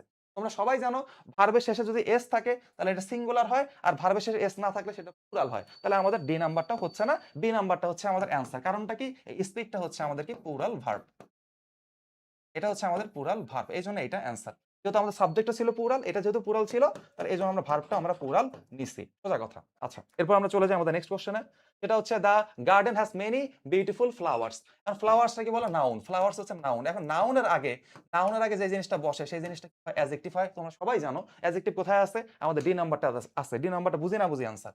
এরপরে দেখো he lives A luxurious life, the negative from is dash. ভালো কথা। এখন লিভস আছে না, লিভস, এই লিভস মানে কি? তোমরা আমি ক্লাসের মধ্যে এটা বারবার বলছিলাম, এই লিভস মানে লিভসের ভিতরে কি লুকায়িত আছে? ডাস লুকায়িত আছে। ডাস প্লাস লিভ ইকুয়াল হচ্ছে আমাদের কি? লিভস। তাহলে আমরা যে কাজটা করি যখন আমরা ইন্টারোগেটিভ করতে চাই বা নেগেটিভ করতে চাই, অবশ্যই ডাসটাকে আমরা বের করে আনি। কারণ অপশনের মধ্যে দেখবো কোথায় আমাদের ডাস আছে। A number, B number, C number, কোনটাতে ডাস নাই, তাহলে এ বাদ, বি বাদ, সি বাদ। এখন তিনটা বাদ দিচ্ছি, ডি নাম্বারটা বুঝি না বুঝি আনসার। বুঝতে পারছো? গবেষণা কিছু না, ডি নাম্বারটা আনসার। এরপরে দেখো চুজ দ্য কারেক্ট সেন্টেন্স, নিচের কোনটা কারেক্ট সেন্টেন্স। ভালো কথা। এখন আমরা একটু খেয়াল করে দেখি এখানে আমাদের কি আছে।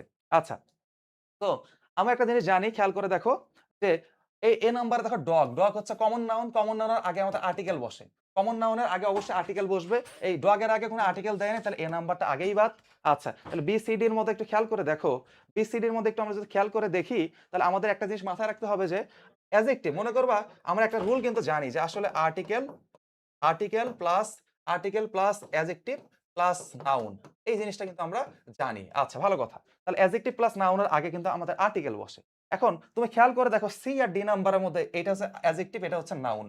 এটা অ্যাডজেক্টিভ, এটা নাউন, কিন্তু এগুলোর আগে আর্টিকেল মিসিং। দেখো ফেইথফুল এনিমেলের আগে আর্টিকেল দেওয়া হয় নাই, তাহলে আমাদের সি বাদ, আমাদের ডি বাদ। বি নাম্বারটা বুঝি না বুঝি আনসার। কেন আনসার? খেয়াল করে দেখো, আর্টিকেল, অ্যাডজেক্টিভ প্লাস নাউন, আর এখানে কমন নাউনের আগেও দেখো আর্টিকেল ইউজ করা হয়েছে। এখন এমন যদি হইতো এই দা বাদ দিয়ে এ ডগ বলতো, তাও হয়তো কোনো সমস্যা নাই। বুঝতে পারছো? যদি সেন্টেন্সটা এরকম থাকতো যে a dog is a faithful animal, তাও কারেক্ট ছিল।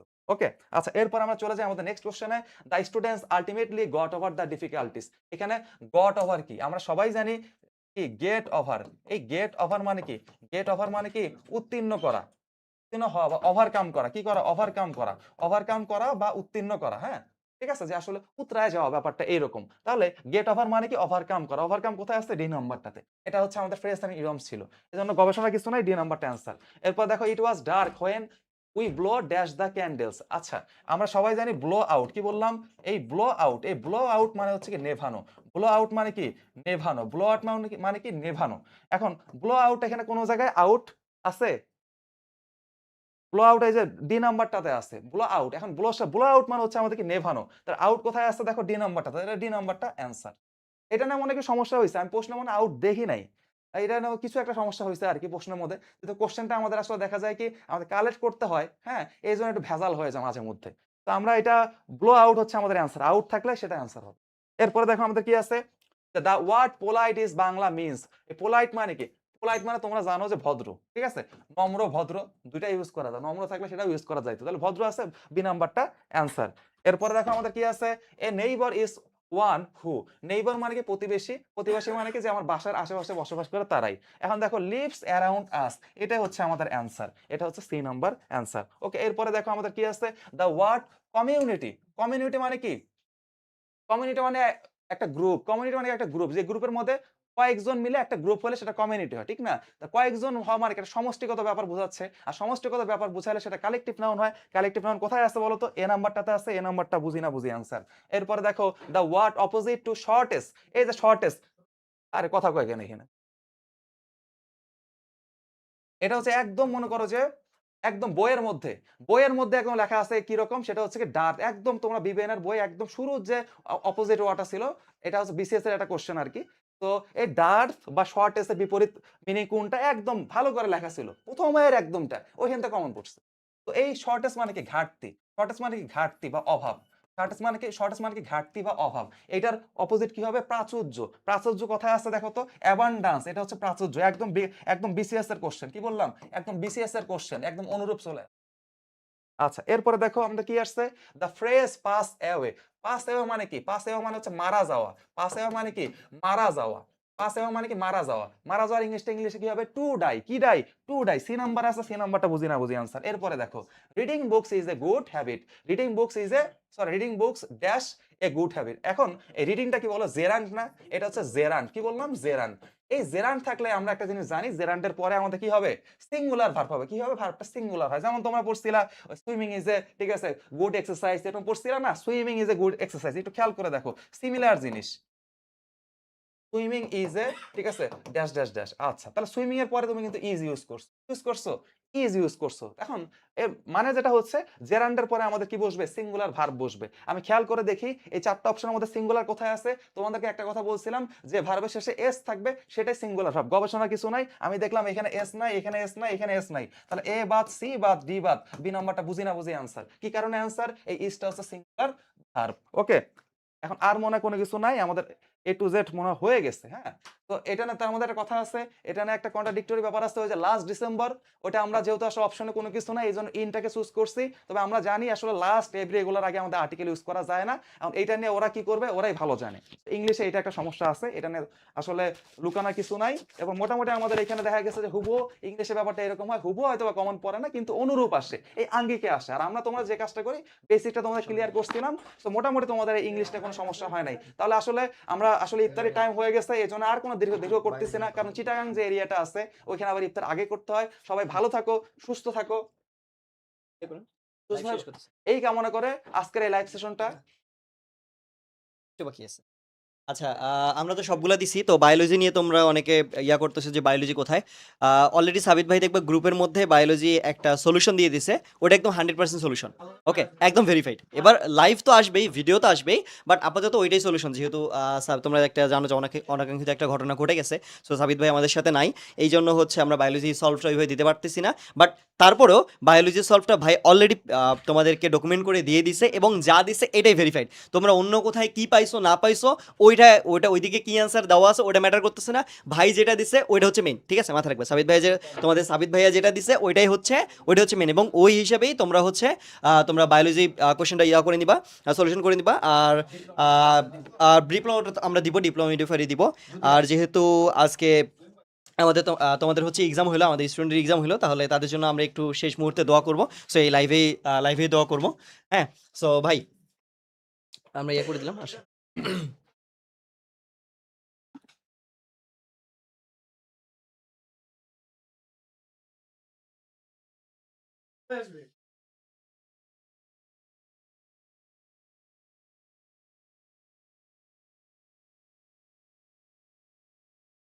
আমরা জাস্ট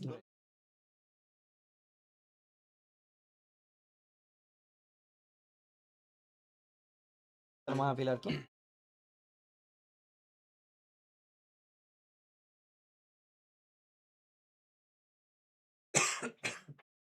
আচ্ছা,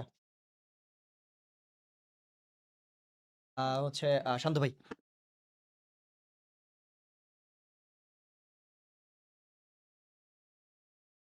আউযুবিল্লাহি মিনাশ শাইতানির রাজিম। সকলে আমার সাথে সূরা ফাতিহা, ইখলাস এবং দুরূদ শরীফ পড়ুন। আলহামদুলিল্লাহি রাব্বিল আলামিন আর রহমানির রহিম মালিকি ইয়াউমিদ্দিন ওয়া ইয়্যাকা নাস্তাকিন সিরাতাল লাযিনা আন'আমতা আলাইহিম গায়রিল মাগদুবি বিসমিল্লাহির রহমানির রহিম কুল হুয়াল্লাহু আহাদ আল্লাহুস সামাদ লাম ইয়ালিদ লাহু কুফুওয়ান বিসমিল্লাহির রহমানির কুল হুয়াল্লাহু আহাদ আল্লাহুস সামাদ ওয়া লাম ইয়াকুন বিসমিল্লাহির রহমানির কুল হুয়াল্লাহু আহাদ আল্লাহুস সামাদ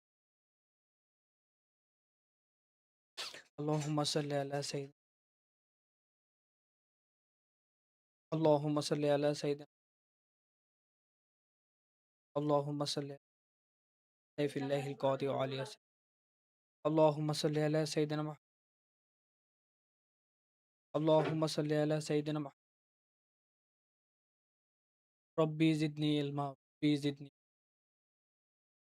ربي اشرح لي صدري ويسر لي لساني قولي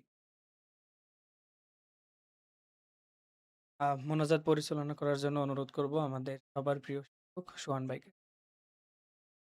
তোমরা যারা আমাদের সাথে আছো সবাই হচ্ছে যারা মুসলিম আছো তারা হচ্ছে হাত উঠিয়ে আমাদের সাথে দোয়া করো যাতে আল্লাহুম্মা আমিন। রব্বানা যালামনা আনফুসানা ওয়া ইল্লাম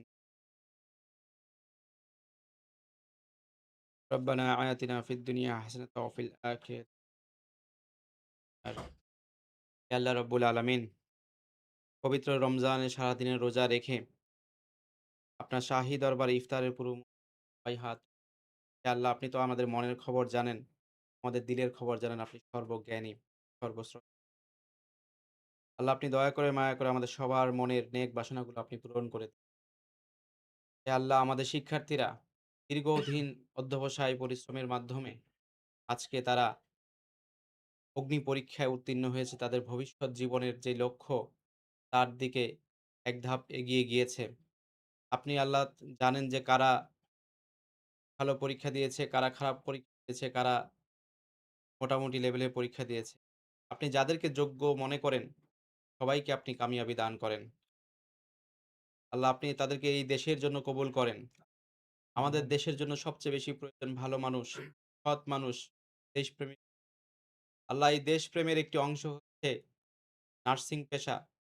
এই নার্সদেরকে আপনি তাদের জীবনের লক্ষ্য উদ্দেশ্য অর্জনে একজন ভালো মানুষকে কবুল করেন। আমাদের দেশের জন্য আপনি তাদেরকে কবুল করেন। আল্লাহ, যারা কামিয়াব হবে তাদের কামিয়াবি বহুগুণে বৃদ্ধি করে দেন। আল্লাহ, আপনি সবার মনোবল বাড়িয়ে দেন। আল্লাহ, আপনি সবাইকে কবুল করে নেন। আমাদের সবার মা-বাবাকে আপনি কবুল করে নেন। রব্বির হামহুমা কামা রব্বায়ানি সগীর। রব্বির হামহুমা সুবহানাকা রব্বিকা রব্বিল ইজ্জাতি আম্মা ইয়াসিফুন ওয়া সালামুন আলাল মুরসালিন। আলহামদুলিল্লাহি রাব্বিল